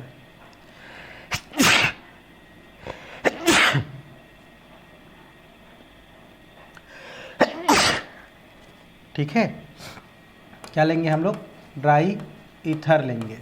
अब ये जो ड्राई ईथर है इसके उपस्थिति में करते हैं, तो यहाँ पर जो है आप जानते हो, यहाँ पर इसका इलेक्ट्रोनेगेटिव क्या होता है, ज़्यादा होता है, तो इसमें माइनस चार्ज, सेम यहाँ पर खींच लेगा इलेक्ट्रॉन, तो इसमें माइनस चार्ज। जिसके इलेक्ट्रोनेगेटिव ज़्यादा होता है ना, वो इलेक्ट्रॉन को क्या करता है, अपनी ओर खींच लेता है। तो जिसके पास इलेक्ट्रॉन चला जाए तो माइनस, और ये हो जाएगा माइनस। हाँ, जिंक हमारा धातु होता है तो प्लस चार्ज होता है। अब जो है जिंक होता है ना, इस जिंक का संयोजकता कितना होता है हमारा, 2 होता है, और वो क्या कर सकता है, 2 हाइड्रोजन को क्या कर सकता है, संभाल सकता है। तो इसलिए क्या निकल जाता है यहाँ से, ZnX2 हो जाता है। और ये दोनों जब निकल जाता है, X और ये हमारा इतना क्या हो गया आपका, बाहर निकल जाता है, Zn और X2। तो यहाँ पर क्या बचता है हमारा, R और R बचता है, और R और R को हम क्या बोलते हैं, एल्केन कहते हैं। पहले जैसा फिर आप क्या कर सकते हैं, लिख सकते हैं CH3, इस बार हमने Br ले लिया, प्लस Zn हो जाएगा, प्लस यहाँ पर हमने फिर क्या लेंगे, Br लेंगे और इधर क्या लेंगे CH3। तो यहाँ से आपका क्या हो जाएगा, यहाँ से आपका Br माइनस होता है, जिंक प्लस होता है, Br माइनस होता है, ये हमारा क्या निकल जाएगा, यहाँ से जिंक ब्रोमाइड निकल जाएगा हमारा, ZnBr2 निकल जाता है, प्लस क्या बचा हमारा CH3, और ये हमारा CH3 सिंगल बॉन्ड है तो क्या हो जाता है N, और यहाँ पर क्या हो जाएगा 2 कार्बन है तो हो जाएगा एथ, तो नाम क्या हो जाता है एथेन। इसका नाम क्या होता है भाई हमारा मेथिल ब्रोमाइड, मेथिल ब्रोमाइड। तो 2 मॉलिक्यूल है ना, किसका, मेथिल ब्रोमाइड का, किसके साथ, जिंक धातु के साथ, किसकी उपस्थिति में, ड्राई ईथर की उपस्थिति में। तो यहाँ पर हम क्या करते हैं, 2 एल्किल हैलाइड ले लेते हैं जिसमें ये माइनस होता है, ये माइनस होता है, और ये क्या होता है प्लस होता है। दोनों को निकाल देते हैं क्योंकि प्लस वाला को हमेशा पहले लिखते हैं, माइनस वाला को बाद लिखते हैं। तो इसका नाम क्या हो जाता है आपका जिंक ब्रोमाइड क्या हो जाता है, प्राप्त हो जाता है। इसका नाम क्या होता है भाई हमारा जिंक होता है, हमारा ब्रोमाइड हो जाता है। तो जिंक ब्रोमाइड प्राप्त हो गया, और मेन हमको जो प्राप्त करना था एल्केन वो भी क्या हो जाता है, प्राप्त हो जाता है। तो इस अभिक्रिया को हम क्या बोलते हैं, फ्रैंकलिन अभिक्रिया कहते हैं। फ्रैंकलिन अभिक्रिया क्या होता है, तो जब एल्किल हैलाइड को जिंक धातु के साथ शुष्क ईथर की उपस्थिति में क्रिया कराते हैं तो हमको क्या प्राप्त होता है, एल्केन प्राप्त होता है। इस अभिक्रिया को हम क्या बोलते हैं, फ्रैंकलिन अभिक्रिया कहते हैं। चाहेंगे तो आप यहाँ से निकल रहे हैं ना एजिएडेन, और ये माइनस निकल गया तो RR बचता है। तो इस तरीक़े से हम इसको भी बता सकते हैं, बताया जा सकता है। ये भी इंपॉर्टेंट है भाई, आगे आपको पूछ सकता है। तो कितना विधि हम लोग देख लिए, 2 विधि देख लिए, और दोनों विधि इंपॉर्टेंट है जो आपको क्या कर सकता है, क्वेश्चन कर सकता है। ठीक है, अब हम नेक्स्ट चलते हैं इसी के आधार पर, एल्किल हैलाइड के बेस पर ही। ये है प्रयोगशाला विधि, लैबोरेटरी मेथड है। और यहाँ पर किस प्रकार से प्रयोगशाला विधि में क्या किया जाता है, आपका एल्केन बनाया जाता है, वो हम लोग क्या करेंगे देखेंगे। तो प्रयोगशाला में हमको कौन सा एल्केन बनाना है, तो यहाँ पर है हमारा मेथेन, क्योंकि एल्केन का पहला सदस्य क्या होता है हमारा मेथेन है, और इसी को दिया गया है कि मेथेन बनाने की लेबोरेटरी जो क्या है हमारा मेथड है, तो यहाँ पर दिया गया है। जिसके लिए हम लोग चित्र के पास चलते हैं और चित्र से क्या करते हैं, समझते हैं। ये देखो हमको हमारा चित्र दिया गया है, इसके लिए हम क्या करते हैं, ये आपको दिख रहा है, ये हमारा जो होता है इसको हम लोग क्या बोलते हैं, कोनिकल क्या बोलते हैं भाई, फ्लास्क बोलते हैं। तो हम क्या लेते हैं, कोनिकल जो क्या होता है, जो फ्लास्क होता है, इस कोनिकल फ्लास्क में हम क्या करते हैं, पहले तो हम लोग क्या करते हैं, जिंक और कापर युग्म डाल देते हैं। ये आपको दिख रहा है दाना के रूप में, ये हमारा क्या होता है जिंक हो गया, और ये हमारा क्या होता है कापर, जिंक और क्या होता है भाई हमारा कापर का क्या डालते हैं हम लोग, युग्म इसमें रख देते हैं। और चित्रानुसार इसके मुंह पर 2 छिद्र वाला क्या लगाते हैं, कारक लगाते हैं। एक छिद्र पर हम लोग क्या लगा देते हैं, थिसिल फनल लगाते हैं, जहाँ से हम लोग क्या करते हैं, मेथिल आयोडाइड CH3I, और साथ में हमारा क्या होता है CH3OH मेथिल एल्कोहल क्या करते हैं, वहाँ से हम लोग जो है धीरे धीरे करके क्या करते हैं, नीचे क्या करते हैं, गिराते हैं। ठीक है, अब इसके दूसरे हमारा जो क्या होता है, हमारा जो छिद्र होता है उससे हम लोग निकास नली लगा देते हैं। ये हमारा कौन सा नली होता है, हमारा निकास नली होता है, ये लगा देते हैं। और ये जो निकास नली होता है, आगे एक यू आकार का जो नली होता है जिसमें क्या रखा रहता है, हमारा जिंक और कापर का युग्म रखा होता है, उससे क्या करते हैं, जोड़ देते हैं।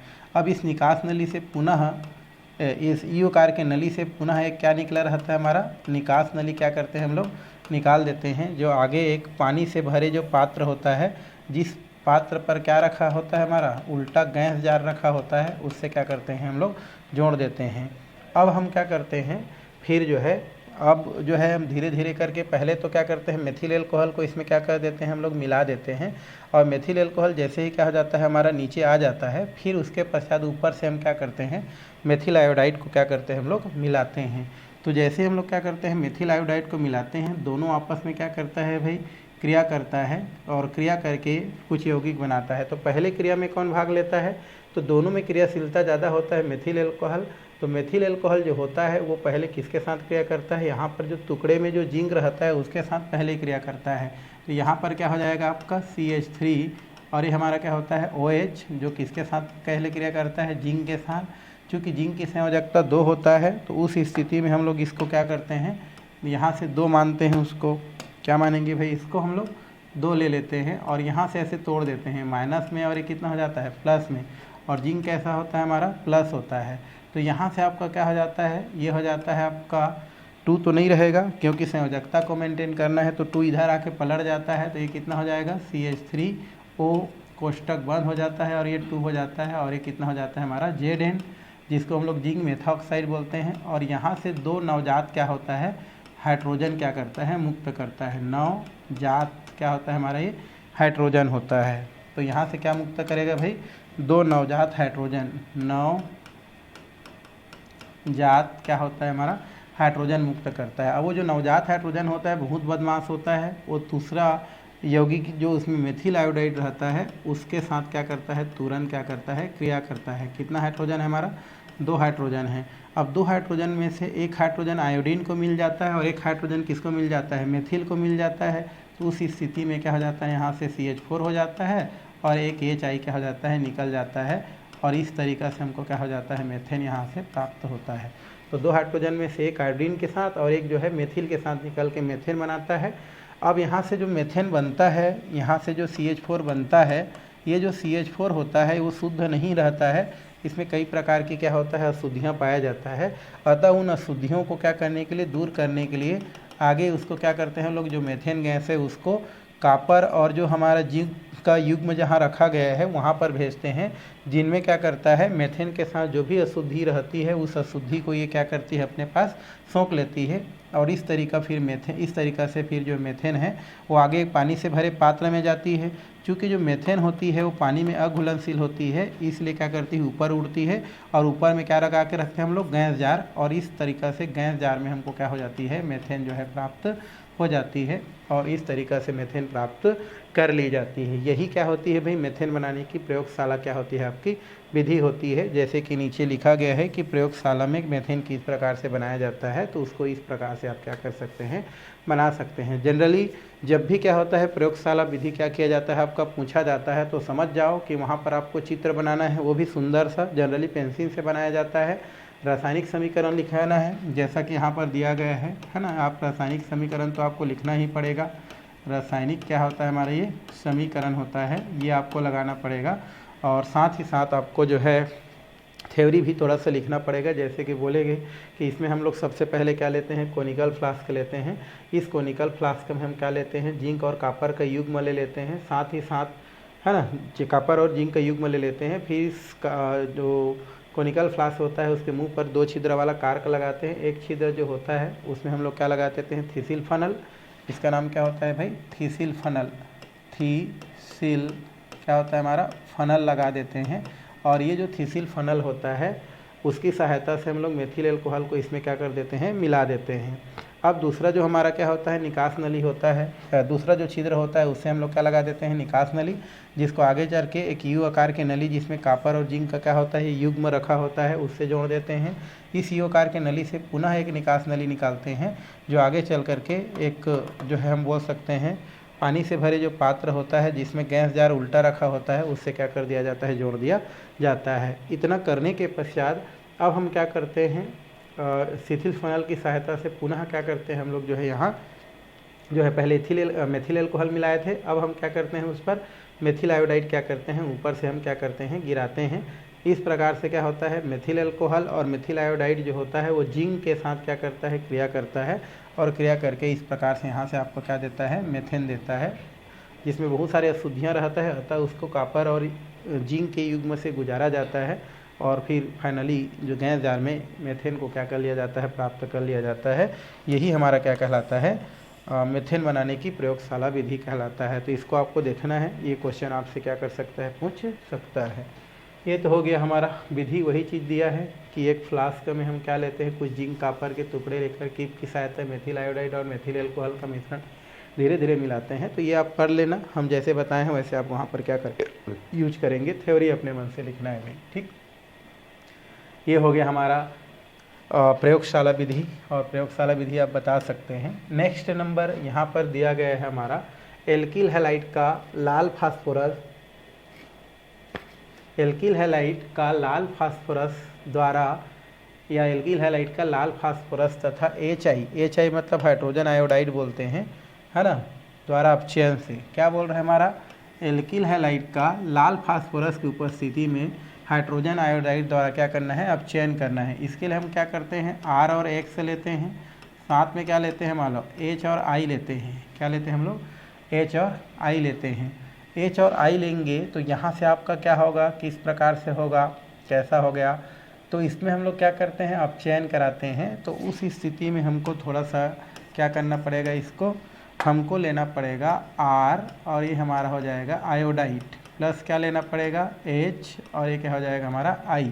इस स्थिति में क्या होता है, इसका जो है रेड फास्फोरस की उपस्थिति में अपचयन होता है।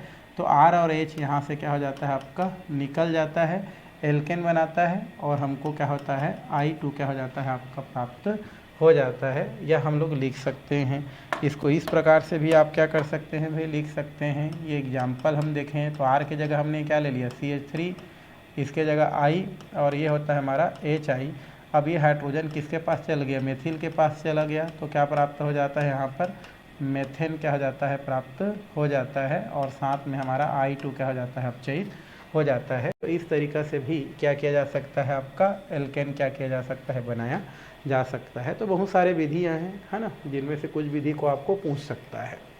ये हो गया हमारा जो है दूसरा विधि एल्किल हैलाइड से। पहला हम लोग असंतृप्त हाइड्रोकार्बन से देखे थे, दूसरा एल्किल हैलाइड से देख लिए। अब तीसरा विधि देखेंगे हम लोग जो है ग्रिग्नार्ड अभिकर्मक से। फ्रॉम ग्रिग्नार्ड अभिकर्मक क्या होता है, ग्रिग्नार्ड अभिकर्मक को शो करते हैं RMgX को हम क्या बोलते हैं, ग्रिग्नार्ड अभिकर्मक कहते हैं। R के जगह एल्किल समूह रख सकते हैं। ये कैसा बनता है, तो बनाने के लिए हम क्या करते हैं, सबसे पहले हम लोग लेते हैं एल्किल हैलाइड को लेते हैं, एल्किल, और ये हमारा क्या होता है, हमारा हैलाइड।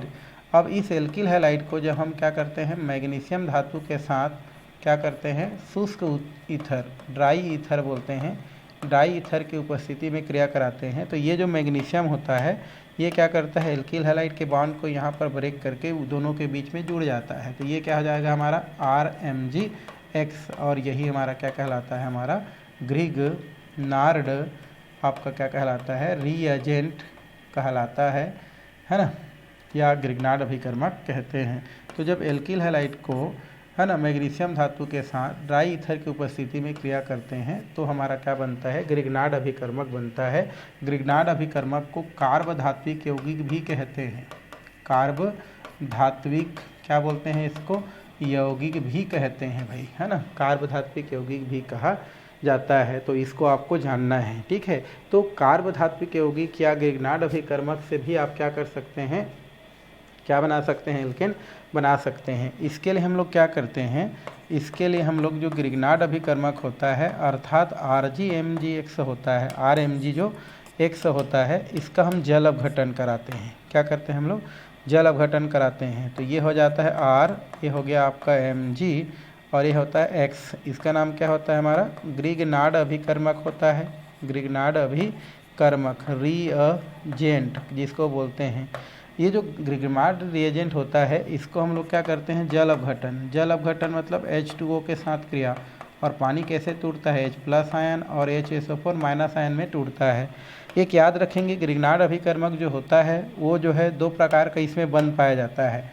ग्रिग्नार्ड अभिकर्मक में दो प्रकार का बंध होता है। यहाँ पर MgX के बीच जो बंध बनता है वो आयनिक बंध बनता है, और यहाँ पर एक बंध होता है RMG के मध्य जो थोड़ा कमज़ोर होता है। तो RMgX में दो प्रकार का बंध MgX के बीच और R और Mg के बीच जो बंध होता है। तो इसमें से ना Mg और X का जो बंध होता है काफ़ी मजबूत होता है, इसलिए ये बंध कभी नहीं टूटता है। कौन टूटता है, हमारा R और Mg के बीच में जो बंध होता है वो क्या होता है, आपका हमेशा क्या करता है, टूटता है, ठीक है। तो उस स्थिति में क्या होता है, ये जब टूट जाता है तो मैग्नीशियम धन चार्ज होता है, उस स्थिति में क्या हो जाता है, ये माइनस चार्ज बन जाता है। तो ये क्या हो जाएगा, ये तो प्लस माइनस हमने पानी को कर दिया, अब यहाँ पर क्या हो जाएगा माइनस, और ये हो जाता है प्लस, तो बन गया।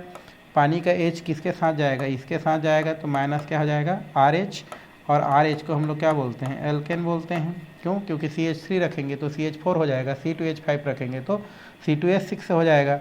अब बच गया क्या हमारा, ये बचा है हमारा Mg, इधर हो गया आपका X, इधर आपका क्या हो जाएगा भाई X, और इधर क्या हो जाएगा OH। इसको बोलते हैं हाइड्रोक्सी, और Mg को क्या बोलते हैं हम लोग, मैग्नीशियम, और एक्स को क्या बोलते हैं भाई, हैलाइड। तो नाम क्या हो जाता है हमारा, हाइड्रोक्सी मैग्नीशियम हैलाइड हो जाता है। अब चाहेंगे तो यहाँ पर एग्जाम्पल के लिए और क्या कर सकते हैं, आर की जगह CH3 रख दिए, इसके जगह आपने क्या रख दिया, Mg रख दिया, मान लो इसके जगह Br रख दिया, तो ये तो बाकी सेम टू सेम होगा। H2O टूटेगा कैसा, H plus ion, OH minus ion, कौन टूटता है, वाटर, ठीक है। इसको भी तोड़ दो, ये माइनस और ये क्या हो जाएगा प्लस, तो इधर से क्या हो जाएगा आपका CH4 हो जाएगा, और साथ में क्या हो जाएगा आपका Mg, ये हो जाएगा आपका Br, और ये हो जाएगा OH। इसका नाम क्या होगा, हाइड्रोक्सी, और इसको बोलेंगे मैग्नीशियम, और Br को क्या बोलते हैं हम लोग, ब्रोमाइड। तो नाम क्या हो जाता है हमारा, हाइड्रोक्सी मैग्नीशियम ब्रोमाइड, इसको बोला जाता है। और इस तरीक़ा से आपका क्या हो जाता है, आपका मेथेन प्राप्त हो जाता है। क्यों, CH3 और एक 4 हो गया। आप चाहेंगे तो यहाँ पर C2H5 रख सकते हैं तो एथेन हो जाएगा, C3H7 रखेंगे तो प्रोपेन हो जाएगा। आपकी मर्जी है, जो क्या रखना चाहते हो ये आप रख सकते हैं। तो ये आपका क्या हो जाता है, आपका ग्रिग्नार्ड अभिकर्मक से आप क्या प्राप्त कर सकते हैं, जो है एल्केन प्राप्त कर सकते हैं, एल्केन प्राप्त किया जा सकता है। ये हो गया तीसरा नंबर। अब हम देखते हैं चौथा नंबर, कार्बोक्सिलिक अम्ल से। कार्बोक्सिलिक अम्ल क्या होता है भाई, जिसमें COOH समूह उपस्थित हो, उसको ही हम लोग क्या बोलते हैं, कार्बोक्सिलिक अम्ल कहते हैं। बट कार्बोक्सिलिक अम्ल से डायरेक्टली हम लोग देखते हैं तब भी बना सकते हैं, नहीं तो कार्बोक्सिलिक अम्ल का व्युत्पन्न भी लिया जाता है। अब कार्बोक्सिलिक अम्ल का व्युत्पन्न क्या होता है भाई, कार्बोक्सिलिक अम्ल का व्युत्पन्न जैसे हम लोग क्या कर सकते हैं, COO और H दिया गया है, और मान लेते हैं हम लोग इसको सोडियम हाइड्रोक्साइड के साथ क्रिया कराते हैं। किसके साथ क्रिया कराते हैं, सोडियम हाइड्रोक्साइड, ठीक है। तो हम लोग इसको यहाँ से मैं इस बार बड़ा वाला ले लेता हूँ, CH3 और C+O, और ये होता है OH, एसिटिक अम्ल बोलते हैं। सोडियम हाइड्रोक्साइड को मैं लिखूँगा तो OH पहले लिख देता हूँ और Na को बाद में लिख देता हूँ। लिखते वक्त तो कैसे सोडियम हाइड्रोक्साइड लिखते हैं, ऐसा करके NaOH, ठीक है। तो इसमें से क्या होता है, ये हाइड्रोजन प्लस होता है और ये हमारा OH क्या होता है, माइनस होता है। तो क्या निकल जाएगा यहाँ से H2O, क्योंकि H प्लस और OH माइनस क्या हो जाता है, H2O। तो बचा क्या, CH3 C+O, और ये कितना हो जाता है आपका O बचा है इधर, ठीक है। ये क्या बचा इधर, CH3 हो गया, फिर C+O हो गया, एक O यहाँ बचा है जिसमें माइनस चार्ज है, क्योंकि प्लस है तो माइनस हो जाएगा, और ये सोडियम।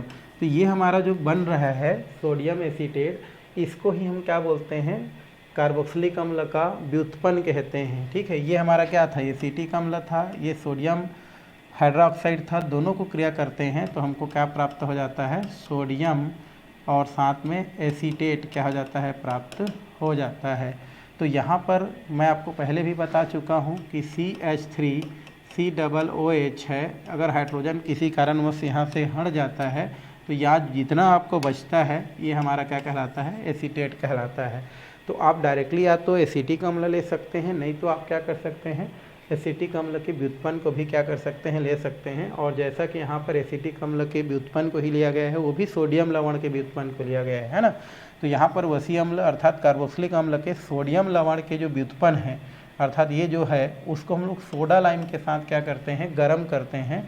तो वहाँ पर आपका क्या होता है, आपका एल्केन क्या होता है, प्राप्त होता है। तो हम क्या लेंगे, कार्बोक्सिलिक अम्ल का सोडियम लवण का व्युत्पन्न लेंगे और उसको सोडा लाइम के साथ क्या करेंगे, क्रिया कराएंगे। सोडा लाइम क्या होता है भाई, तो यहाँ पर कैल्शियम ऑक्साइड और सोडियम हाइड्रोक्साइड जो होता है ना, उसको एक साथ हम क्या बोलते हैं, सोडा लाइम कहते हैं। और उस सोडा लाइम को हमको क्रिया किसके साथ कराना है, हमको वो क्रिया कराना है कार्बोक्सिलिक अम्ल के सोडियम लवण से। तो ये जैसे CH3 और C+O और ये कितना होता है ONA, इसका नाम क्या होता है हमारा, सोडियम एसीटेट बोलते हैं, क्योंकि Na को क्या बोलते हैं, सोडियम, Na को बोलते हैं सोडियम, और इतना जो बच जाता है उतना को बोलते हैं एसीटेट, क्योंकि एसिटिक अम्ल से एक हाइड्रोजन निकल जाने से एसिटिक अम्ल एसीटेट में कन्वर्ट हो जाता है।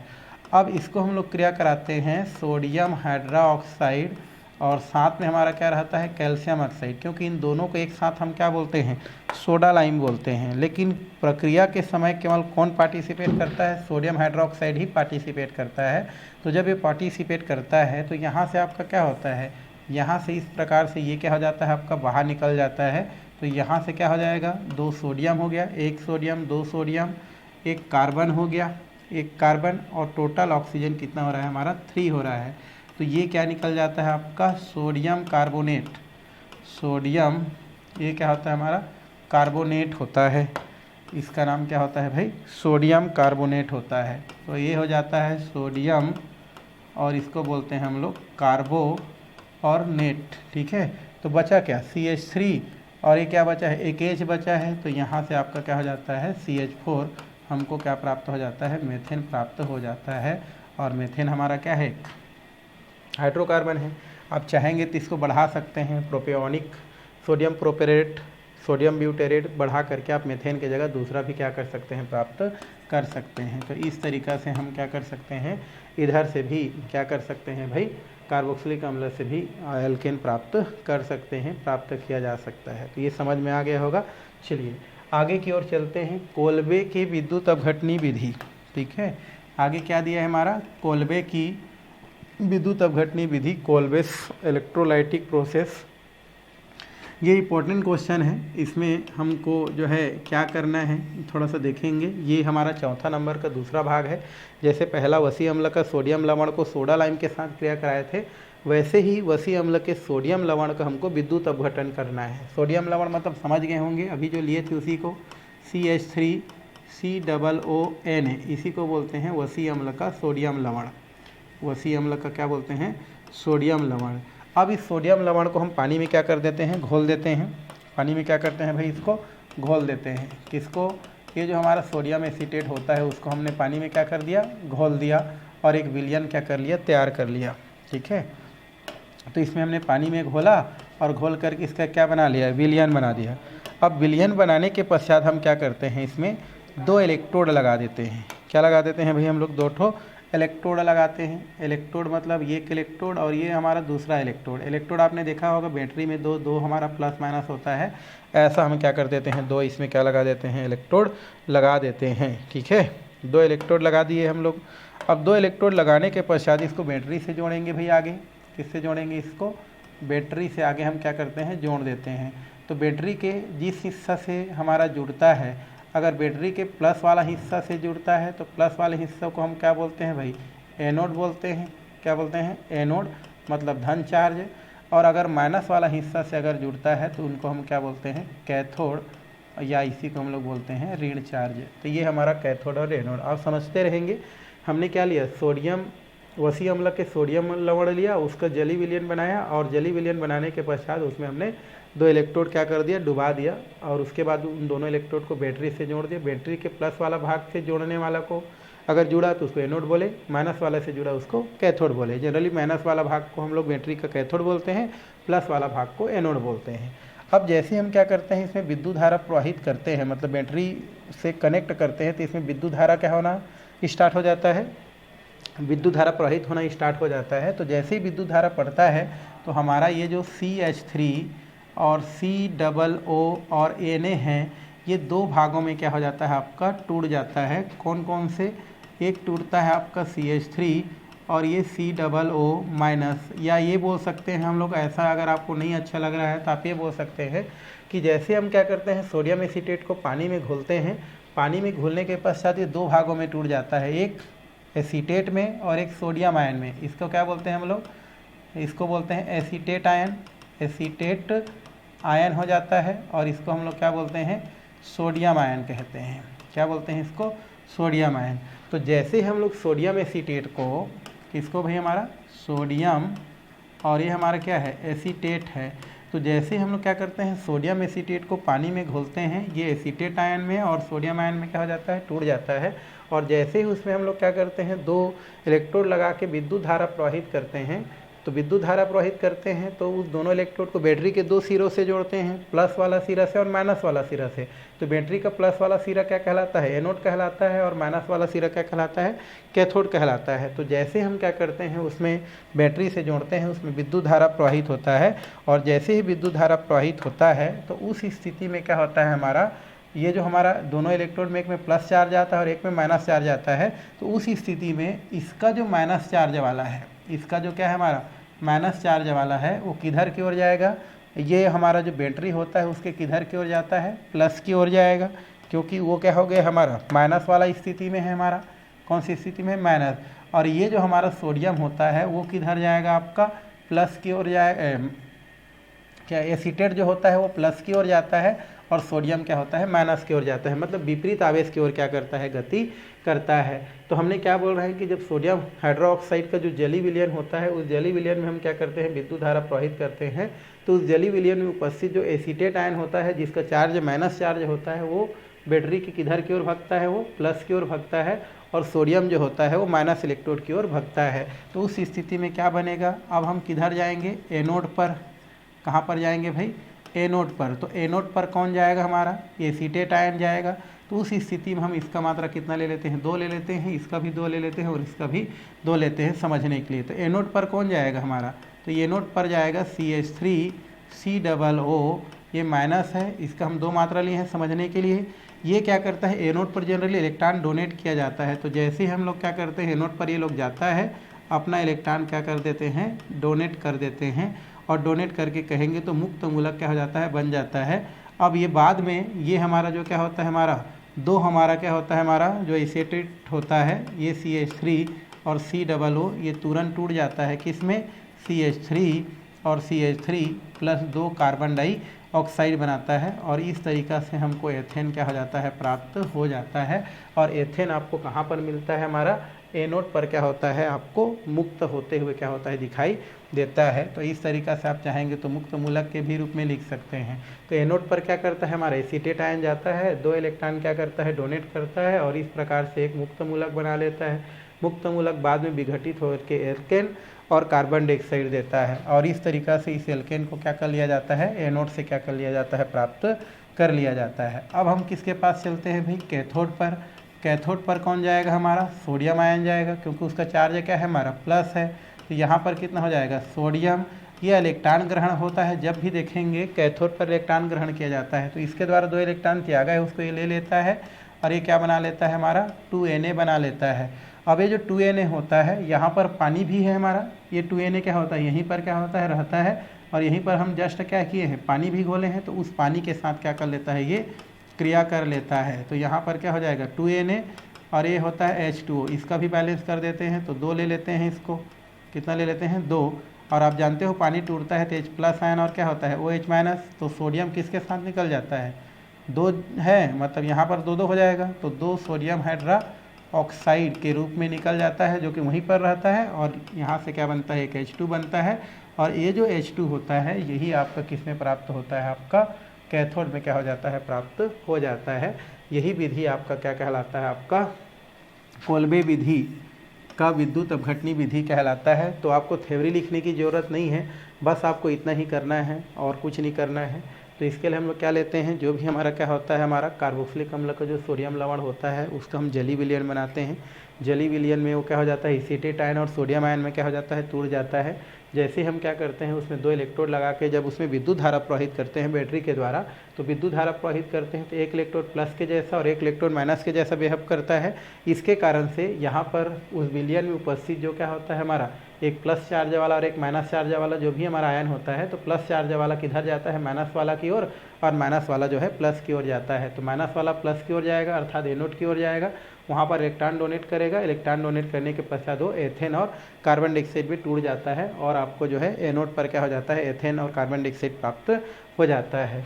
सोडियम जो है वो हमारा किधर की ओर जाता है, हमारा माइनस की ओर जाता है, क्योंकि माइनस वाला प्लस की ओर जा रहा था, तो प्लस वाला माइनस की ओर जाता है। वहाँ पर जो हमारे एनोड द्वारा इलेक्ट्रॉन त्यागा गया है उसको एक्सेप्ट करता है, सोडियम आयन बनाता है। क्योंकि वहाँ पर पानी भी रहता है, उस पानी के साथ क्रिया करके सोडियम हाइड्रोक्साइड और H2 बनाता है। H2 को एनोड क्या बोलते हैं, H2 को कैथोड द्वारा क्या कर लिया जाता है, प्राप्त कर लिया जाता है। यही हमारा क्या कहलाता है, आपका कोल्बे की विद्युत अपघटनी कहलाता है। ये आगे आपको और भी काम आने वाला है, आपका नेक्स्ट जो भी क्लास है तो उसमें आपको देखना है, और इस क्लास में भी आपका काम आ सकता है। तो ये हमारा कौन सा विधि हो गया, हमारा भाई कोल्बे के विद्युत अपघटनी विधि हो गया। तो इसको आप ध्यान में रखेंगे, ठीक है। आगे अभिक्रिया के निम्न पदों में व्यक्त की जा सकती है। यहाँ पर पहले लवण विद्युत अपघटन होता है, फिर अम्ल का एन आयन सोडियम आयन बनाता है, ये सब चीज़ हमने कर लिया। और लास्ट में क्या हो जाता है हमारा सोडियम जो है मुक्त हो जाता है। ये सब चीज़ करने की ज़रूरत नहीं है, इतना हम कर सकते हैं। ओके, इतना में आपका क्या होता है बनाने का जो विधि होता है, क्या बनाने का आपका एल्केन बनाने की विधि, वो क्या होता है समाप्त होता है। जितना भी हम लोग विधि पढ़े हैं एल्केन बनाने का, उसमें से आपका कोल्बे का विद्युत अपघटनी विधि इंपॉर्टेंट है, फ्रैकलैंड जो विधि पढ़े हैं वो इंपॉर्टेंट है, ऊर्ध्व अभिक्रिया पढ़े हैं वो इंपॉर्टेंट है ना, ग्रीकनाड अभिकर्मक वाला भी इंपॉर्टेंट है। और सबसे ज़्यादा इंपॉर्टेंट है अगर आपसे इस क्लास में क्वेश्चन कर सकता है वो है प्रयोगशाला विधि, क्या बनाने का, मेथेन बनाने का। तो इतना आपको क्या करना है, ध्यान में रखना है। चलिए एल्केन के भौतिक गुण के पास चलते हैं। वैसे तो एल्केन के भौतिक गुण आप बता सकते हैं, बट हम फिर भी थोड़ा सा टच करते हुए चलते हैं। तो एल्केन का हमको क्या देखना है, भौतिक गुण देखना है, फिजिकल प्रॉपर्टीज ऑफ क्या देखना है हमको, एल्केन देखना है भाई। ठीक, तो एल्केन के बहुत सारे भौतिक गुण होते हैं। भौतिक गुण जनरली जो होते हैं उसमें अवस्था चेंज हो सकता है ना, बाकी उनकी स्थिति लगभग जो है अगर देखा जाए रंग चेंज हो सकता है। तो जनरली क्वथनांग हो गया, गलनांग हो गया, विलेयता हो गया, गंध हो गया, रंग हो गया, ये सब जो है किसके अंतर्गत रखा जाता है, भौतिक गुण के अंतर्गत क्या किया जाता है, रखा जाता है। जैसे कि दिया है कि एल्केन के भौतिक गुण के अंतर्गत जो है क्वथनांग, गलनांग, विलेयता, घनत्व, आकार, है ना, ये सबको हम भौतिक गुण के अंतर्गत क्या करते हैं, रखते हैं। और एल्केन के कुछ यहाँ पर भौतिक गुण दिया गया है। साथ ही ये भी बताया गया है कि एल्केन के अणुओं के मध्य एक जो है दुर्बल बोल सकते हैं जो है या एक प्रबल आकर्षण बल या प्रमुख आकर्षण बल वैन डर वाल्स बंध क्या होता है, पाया जाता है। ये हम लोग जो है यहाँ से कर सकते हैं। और इनके कुछ क्या दिया है, भौतिक गुण दिया गया है, इनको हमको पढ़ना है। पहला इसमें भौतिक गुण दिया है वो है हमारा भौतिक अवस्था, फिजिकल प्रॉपर्टीज़, मतलब कौन सा एल्केन गैस होता है, कौन सा एल्केन द्रव होता है, कौन सा एल्केन क्या होता है हमारा ठोस अवस्था में पाया जाता है। यही सब किसके अंतर्गत रखा जाता है, आपका भौतिक अवस्था के अंतर्गत रखा जाता है, फिजिकल स्टेट के अंतर्गत रखा जाता है। तो यहाँ पर भौतिक अवस्था की बात करें तो एल्केन का, एल्केन मतलब आप समझ रहे हैं methane, ethane, propane, butane, नोनेन, decane, ये सब हमारा एल्केन है। तो एल्केन की अगर हम भौतिक अवस्था की बात करें तो प्रथम चार सदस्य मतलब कार्बन हमारा मेथेन हो गया, एथेन हो गया, प्रोपेन हो गया और ब्यूटेन हो गया, मतलब कार्बन नंबर 1 से लेकर के कार्बन नंबर 4 तक, मतलब ब्यूटेन तक, ये सब क्या होते हैं हमारे रंगीन गंधीन क्या होते हैं, गैस होते हैं। कहने का मतलब ये है कि मेथेन हो गया, एथेन हो गया, है ना, प्रोपेन हो गया और हमारा क्या होता है, हमारा ब्यूटेन हो गया। ये हमारे क्या होते हैं, चारों क्या होते हैं, रंगीन गंधीन क्या होते हैं, हमारे गैस होते हैं। मतलब उसमें कोई गंध नहीं होता, कोई कलर नहीं होता, ऐसा हमारे क्या है, सबके सब गैस है। इसके बाद वाले सदस्य मतलब 5वां नंबर वाले के बाद जो है, तो यहाँ पर हम लोग क्या बोल सकते हैं, C5 से लेकर के C15 तक, मतलब पेंटेन, है ना, hexane, heptane, octane, nonane, decane, undecane, dodecane, tridecane, tetradecane, ये सब हम देखें तो कार्बन नंबर 5 से लेकर के 15 तक के जो हमारे क्या होते हैं, जो एल्केन होते हैं वो रंगीन गंधीन की इस अवस्था में होते हैं, द्रव अवस्था में पाए जाते हैं। और 15 से ऊपर की अगर हम बात करें, 15 से ऊपर के आगे आने वाला जो एल्केन होते हैं वो सब के सब रंगीन गंधीन मोम के समान, मोमी बोल सकते हैं, मोम के समान क्या होते हैं, आपके ठोस होते हैं। तो इस तरीक़ा से भौतिक अवस्था को हम क्या कर सकते हैं, बता सकते हैं कि जो एल्केन होता है, एल्केन की अगर हम बात करें तो प्रारंभिक 4 सदस्य जो होते हैं मेथेन, एथेन, प्रोपेन, ब्यूटेन, ये रंगीन गंधीन गैस होते हैं। अगला 15 सदस्य 5 से लेकर के वो रंगीन गंधीन द्रव होते हैं। और उच्चतर जो सदस्य होते हैं वो मोम के समान ठोस अवस्था में क्या होते हैं, पाए जाते हैं। यही हमारे कौन सा अवस्था है, भौतिक अवस्था। गलनांक की बात करें, क्वथनांक की बात करें तो क्वथनांक की बात करें तो वैसे एल्केन का क्वथनांक जो होता है, जैसे जैसे अणु भार क्या होते जाता है आपका, बढ़ते जाता है, वैसे वैसे आपका जो क्वथनांक है वो भी क्या होते जाता है, बढ़ते जाता है। तो क्वथनांक बढ़ने से मतलब अणु भार बढ़ने से क्वथनांक में क्या होते जाता है, आपका वृद्धि होते जाता है। अणु भार क्या होता है भाई, अणु भार मतलब जैसे मेथेन है, मेथेन का अणु भार कितना हो जाएगा, कार्बन का 12 और कितना हो जाएगा, ये 4, तो 12 4 कितना हो गया, 16, तो ये कार्बन का 6 दूनी 12 हो गया। अब मान लो C2H6 से कर दिए तो ये कितना हो जाएगा, ये हो जाएगा 12 दूनी कितना हो जाएगा, 24, और 24 और 6 कितना हो जाएगा आपका 30। तो आप देख रहे हैं इसका अणुभार कितना है, 16 है और इसका अणुभार कितना है, 30 है। तो जैसे जैसे कार्बन की संख्या बढ़ती जाती है अणु भार भी बढ़ती जाती है, क्योंकि परमाणु भार को जोड़ दिया जाए तो अणु भार निकलती है, आपको पता है। तो जैसे जैसे क्या होती जाती है आपका एल्केन का अणु भार क्या होती जाती है आपकी बढ़ती जाती है, वैसे वैसे आपका क्वथनांक क्या होती जाती है एल्केन की बढ़ती जाती है। और ऐसे भी आप समझ सकते हैं शुरू वाले गैस हैं तो उनका क्वथनांक क्या होगा, बहुत ज़्यादा तो होगा ही नहीं। क्वथनांक मतलब क्या होता है भाई, उबलना। और गैस क्या उबलेगा, है ना, ऑलरेडी उबल चुका है। द्रव का क्वथनांक ज़्यादा होगा, ठोस का उससे भी ज़्यादा होगा। तो इसलिए बोला गया है कि अणु भार बढ़ने के साथ आपका क्वथनांक क्या होता है, बढ़ता है। तो ये आप कर सकते हैं। लेकिन एक चीज़ यहाँ पर और भी दिया गया है, और वो चीज़ दिया गया है कि आपका जो शाखित वाला जो एल्केन होता है और एक श्रृंखला वाला जो एल्केन होता है ना। यहाँ पर आप और लिख सकते हैं कि जो श्रृंखला वाला एल्केन होता है, श्रृंखला वाला एल्केन का क्वथनांक शाखित एल्केन के क्वथनांक से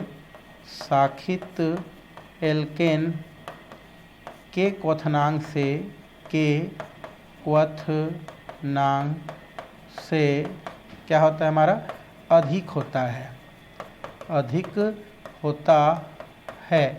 इसको आप याद रखेंगे कि जो श्रृंखला वाला एल्केन होता है उनका क्वथनांक शाखित एल्केन के क्वथनांक से क्या होता है हमारा, अधिक होता है। इसका कारण यह है, कारण क्या है हमारा, इसका कारण यह है कि श्रृंखला वाले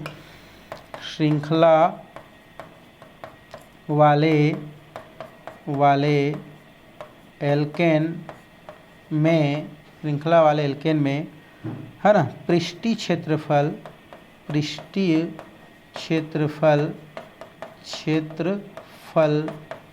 अधिक होता है होने के, है ना, पृष्ठीय क्षेत्रफल क्या होता है हमारा, अधिक होता है। पृष्ठीय क्षेत्रफल अधिक होता है जिसके कारण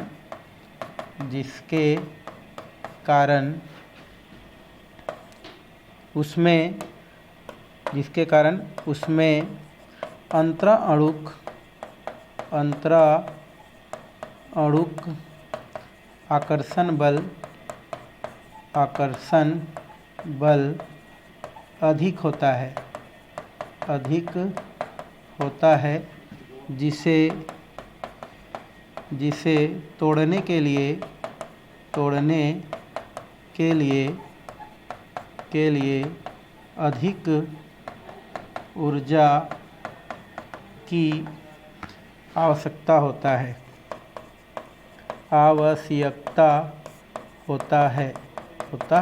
है। जबकि शाखित वाले एल्केन में है ना, पृष्ठीय क्षेत्रफल कम हो जाने से या होने के कारण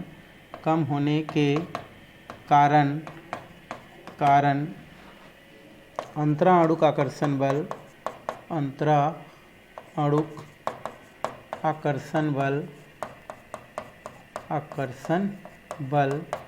क्या होता है हमारा, कम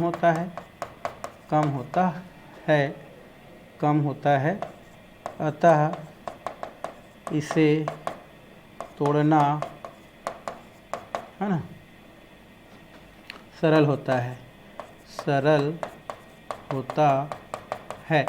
तो आपको याद रखना है कि सो श्रृंखला वाले जो क्या होता है एल्केन होता है उनका जो क्वथनांक होता है वो ज़्यादा होता है। कहने का मतलब ये है जैसे CH3,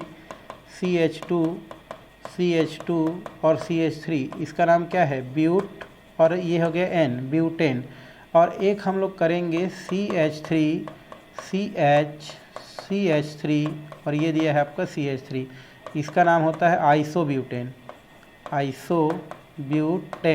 तो आइसोब्यूटेन का जो क्वथनांक होगा वो कम होगा और ब्यूटेन का क्वथनांक होगा वो ज़्यादा होगा, क्योंकि जो ब्यूटेन होता है उस ब्यूटेन में ना जो सरफेस एरिया है, इसमें सरफेस एरिया जो होता है, पृष्ठीय क्षेत्रफल ज़्यादा होता है, और ज़्यादा होने की वजह से इसके जो ऊपर में जो अंतरंगुणिक आकर्षण बल है वो ज़्यादा बनता है, जबकि हमारा क्या होता है ब्रांच वाला जैसे ही होता है, शाखा जैसे ही बनता है, पृष्ठीय क्षेत्रफल क्या हो जाता है, कम हो जाता है, और वहाँ पर जो भी अणुओं के मध्य आकर्षण बल है वो कम हो जाता है। तो कम आकर्षण बल होगा तो आसानी से टूट जाता है, और ज़्यादा आकर्षण बल होगा तो थोड़ा सा लेट से टूटता है। यही वजह है कि हमारा जो श्रृंखला वाला एल्केन होता है उनका जो क्वथनांक है वो ज़्यादा होता है, और आपका जो ब्रांच वाला होता है उसका क्वथनांक आपका कम होता है। तो इसको भी आपको क्या कर सकता है, वहाँ से क्वेश्चन कर सकता है। गलनांक की बात करें तो गलनांक जो होता है, गलनांक का अणु भार के आधार पर जो है बढ़ना चाहिए, ऐसा एक निश्चित क्रम जो है नहीं पाया जाता है। ठीक है, गलनांक की बात करें तो एल्केन का गलनांक जो होता है, एल्केन का गलनांक है ना, अणु भार के वृद्धि के साथ इसमें अनियमित परिवर्तन होता है, इसमें अनियमित परिवर्तन होता है। मतलब ऐसा नहीं है कि अणु भार बढ़े तो आपका क्वथनांक भी बढ़ते जाए। जैसे पहले हम लोग लिखे थे कि गलनांक जो होता है अणु भार बढ़ने के साथ बढ़ता है, बट क्वथनांक के जैसा गलनांक नहीं है। गलनांक का जो क्या होता है हमारा स्थिति कुछ अलग है। गलनांक अणु भार वृद्धि के साथ इनमें जो परिवर्तन होता है वो अनियमित होता है, मतलब बढ़ भी सकता है, घट भी सकता है, या कहीं जगह बढ़ता है कहीं जगह घटता है। इसको आरी दाँत पैटर्न के आधार पर हम समझते हैं। आरी दाँतें है ना, आरी दाँतें एक पैटर्न होता है, उसके आधार पर इसको समझा जाता है। आरी दाँतें है ना, क्रम जो होता है इसके आधार पर क्या होता है, क्वथनांक गलनांक जो है आपका बढ़ता है। आरी दाँतें मतलब इस प्रकार से क्या होता है हमारा जो क्रम होता है, इसमें हमारे जो क्या होते हैं, जो सम संख्या वाले जो क्या होते हैं हमारे जो एल्केन होते हैं, इसके जो गलनांक है वो ज़्यादा होते हैं किनके अपेक्षा, विषम संख्या वाले के अपेक्षा। किसके संख्या, विषम संख्या वाले की अपेक्षा यहाँ पर गलनांक ज़्यादा होता है। तो इसको थोड़ा सा ध्यान रखेंगे, क्योंकि सम संख्या वाला में व्यवस्था अच्छा बनता है, विषम संख्या वाले में व्यवस्था ठीक से नहीं बनता है। तो ये हो गया आपका गलनांक। अब हमको देखना है विलयता, सॉल्युबिलिटी बोलते हैं। विलयता वैसे क्या होता है, तो किसी भी विलायक के 1 लीटर जो भी विलयन है उसमें हम जितना क्या कर सकते हैं, विलय घोल सकते हैं, वो हमारा क्या कहलाता है, विलयता को प्रदर्शित करता है। जैसे आप 1 लीटर पानी लीजिए और 1 लीटर पानी में कितना आप शक्कर घोल सकते हैं, वही उस पानी का क्या होता है, विलयता होता है, या विलयता को प्रदर्शित करता है। बट यहाँ पर विलयता थोड़ा सा अलग है। यहाँ पर हम जिस विलयता की बात कर रहे हैं उसका मतलब होता है कि कौन किस में घुल सकता है और कौन किस में नहीं घुलता है, इसका मतलब होता है। तो विलयता में यहाँ पर दिया गया है हमारा लाइक, डिजॉल्व, लाइक। एक हमारा क्या दिया है हमारा लाइक है ना, डिजॉल्व लाइक, डिजॉल्व लाइक। तो ये हमारा होता है लाइक, डिजॉल्व लाइक, मतलब होता है समान समान को घोलता है, समान समान को घोलता है। इसका मतलब क्या होता है, समान समान को घोलता है, समान को घोलता है, मतलब समान वाले समूह जो है समान स्थिति में घुलता है। जैसे 2 प्रकार के विलायक होता है हमारा। जैसे विलायक में अगर हम बात करें, विलायक की बात करें तो इसमें एक होता है हमारा ध्रुवी विलायक। एक कैसा होता है हमारा, ध्रुवी विलायक होता है भाई। फर्स्ट हमारा कैसा होता है, ध्रुवी विलायक, और एक दूसरा हमारा क्या होता है, हमारा अध्रुवी विलायक। तो 2 प्रकार का विलायक होता है भाई हमारा। एक होता है हमारा कौन सा, ध्रुवी विलायक और अध्रुवी विलायक, ठीक है। और एक हमारा क्या होता है, हमारा विलेय होता है हमारा। विलेय मतलब घुलने वाला। जैसे शक्कर और पानी में शक्कर क्या होगा, विलेय होगा, और पानी क्या होगा, विलायक होगा, ठीक है। तो ऐसे हमारा क्या होता है, ध्रुवी विलेय भी होता है। ध्रुवी क्या होता है हमारा, विलेय, और यहाँ पर क्या होता है हमारा अध्रुवी विलेय भी होता है, अध्रुवी विलेय, ठीक है। अध्रुवी विलेय मतलब हम लोग जो है पूरा अल्कोहल को ले सकते हैं, और इसमें जैसे नमक हो गया है ना, पोटेशियम क्लोराइड हो गया, ये सब हमारा ध्रुवी विलेय है। और ध्रुवी विलायक में मतलब कौन आता है, पानी। और अध्रुवी विलायक में जैसे क्लोरोफॉर्म है ना, बेंजीन है, ये सब इसमें रखते हैं। इसमें अल्कोहल आप रख सकते हैं, मतलब जितने भी कार्बनिक जो होते हैं वो अध्रुवी के अंतर्गत आते हैं और जितने अकार्बनिक होते हैं वो ध्रुवी के अंतर्गत आते हैं। तो विलेयता की अगर हम बात करें तो समान समान को घुलता है, मतलब ध्रुवी विलेय किसमें घुल सकता है, ध्रुवी विलायक में ही घुल सकता है। किसके अनुसार, ये हम लोग जो लिखे हैं उनके अनुसार।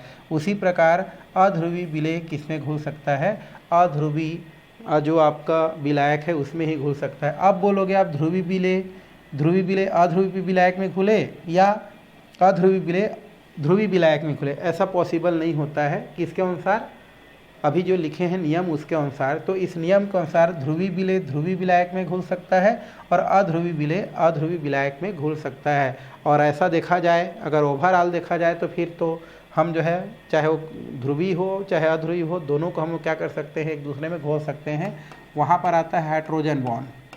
कौन सा होता है हमारा, हाइड्रोजन बॉन्ड। जहाँ पर हाइड्रोजन बॉन्ड बनता है ना, चाहे वो ध्रुवी हो चाहे अध्रुवी हो, जहाँ पर हाइड्रोजन बॉन्ड बनता है वहाँ पर विलेयता क्या करता है, हमारा प्रदर्शित करता है। और एक आप पढ़े जालक ऊर्जा, जालक ऊर्जा भी पढ़े हैं, जालक ऊर्जा। साथ में आप क्या पढ़े हैं, विलायकन ऊर्जा, विलायकन ऊर्जा।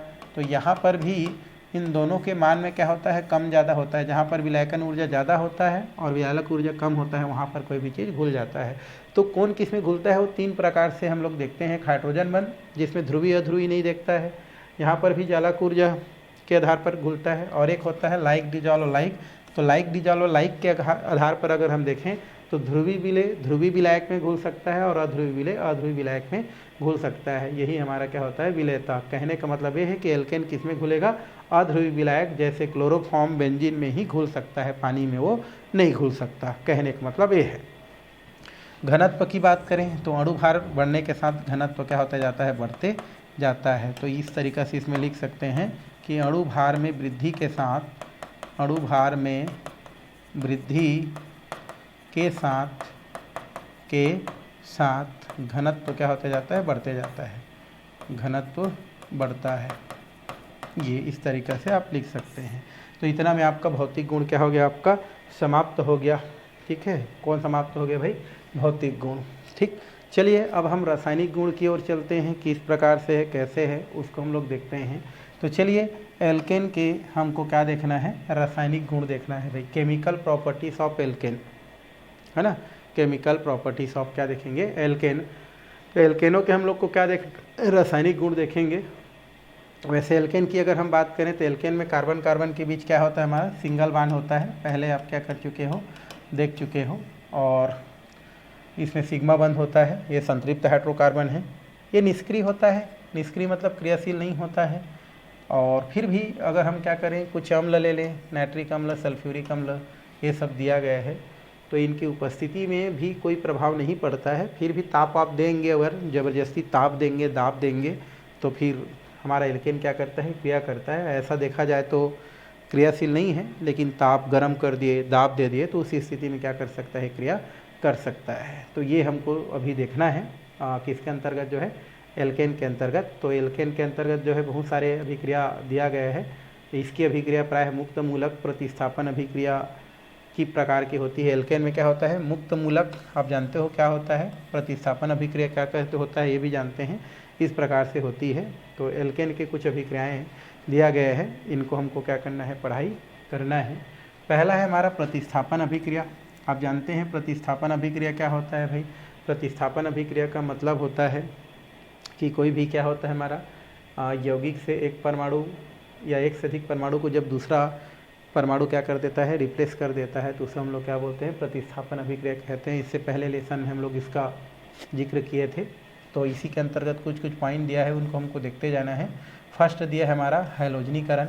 हैलोजनीकरण क्या होता है, हैलोजनीकरण मतलब हाइड्रोजन का जुड़ना, हैलोजन का क्या करना, जुड़ना, हैलोजनीकरण कहलाता है। ठीक है, हैलोजन किसको बोलते हैं हम लोग, इसको एक से दर्शाते हैं, जिसके जगह आप फ्लोरीन, है ना, फिर क्लोरीन, फिर ब्रोमीन और फिर क्या रख सकते हैं, आयोडीन रख सकते हैं। अगर मैं क्रियाशीलता का क्रम देखूं तो क्रियाशीलता का जो क्रम होता है वो सबसे ज़्यादा क्रियाशील होता है फ्लोरीन। कौन ज़्यादा क्रियाशील होता है भाई, हमारा फ्लोरीन। ये हो गया फ्लोरीन, इधर फ्लोरीन और इधर फ्लोरीन।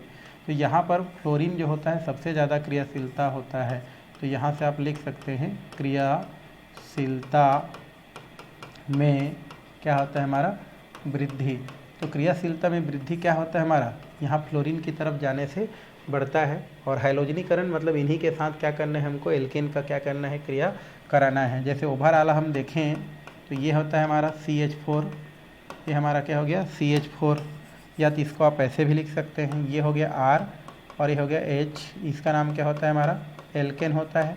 क्यों, क्योंकि CH3 आप R के जगह रखते हैं तो मेथेन हो जाएगा, C2H5 रखते हैं तो एथन हो जाएगा, तो एल्केन है।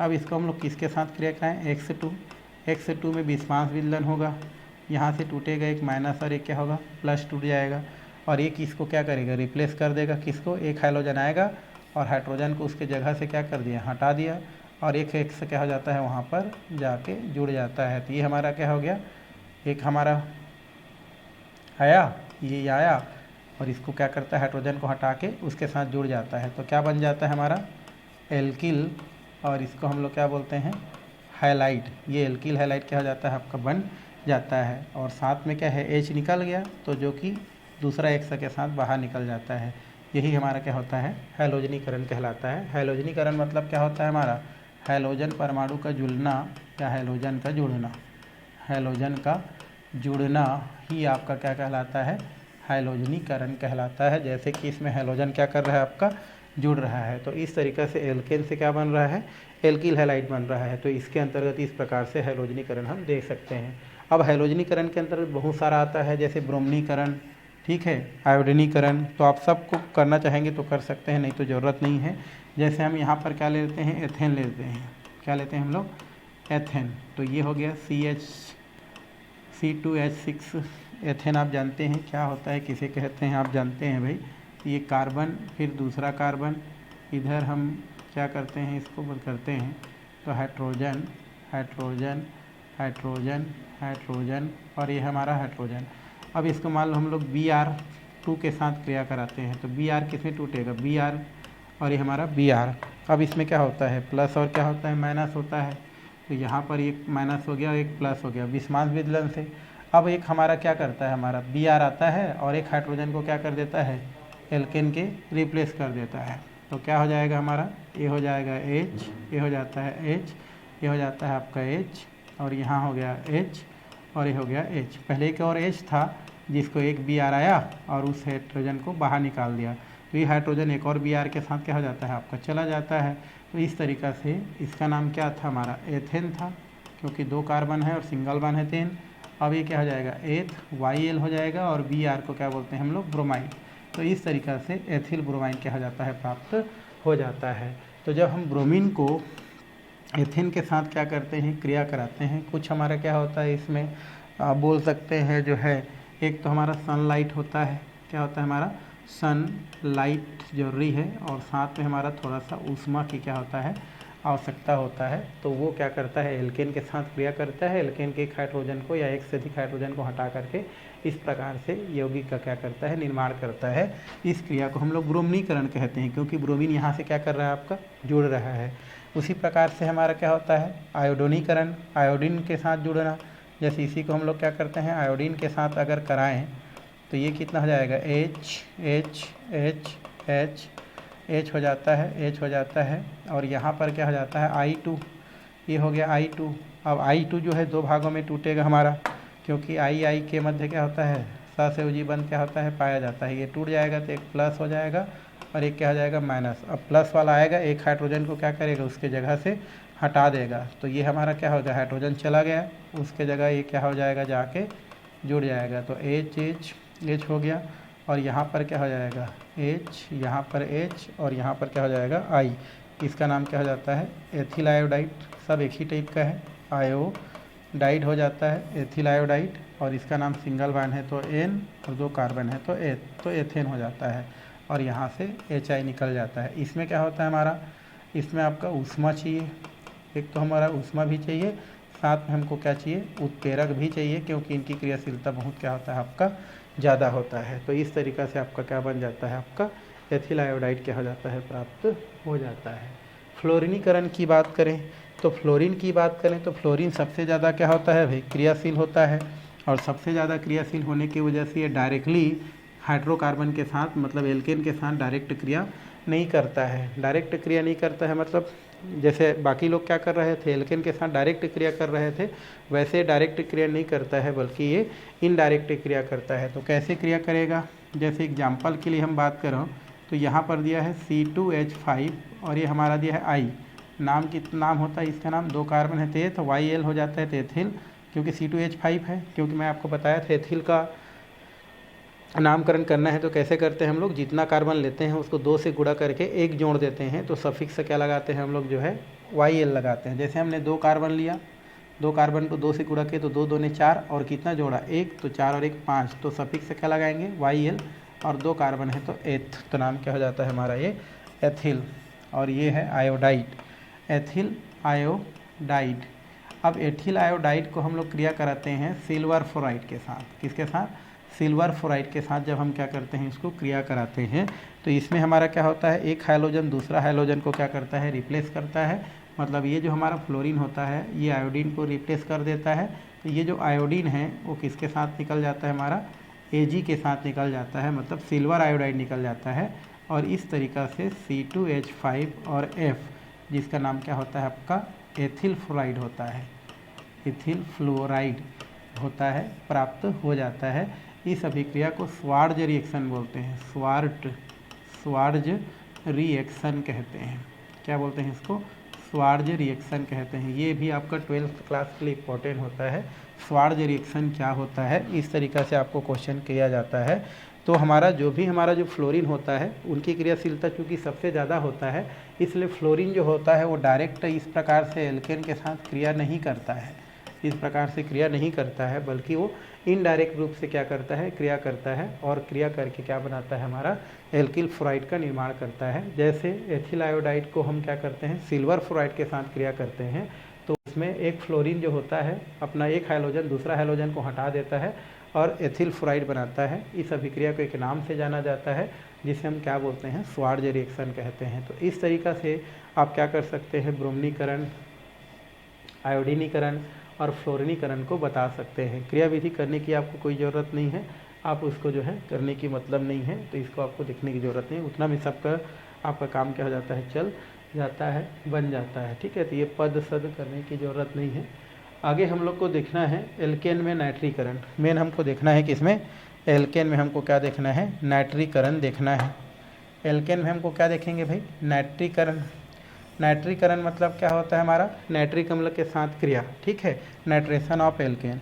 तो जैसे एल्केन के साथ हम करेंगे तो क्या हो जाएगा हमारा, जैसे हम R लेते हैं, ये हो गया R और ये क्या हो गया H। नाम क्या होता है इसका नाम, एल्केन होता है हमारा, एल्क हो गया और AN हो गया।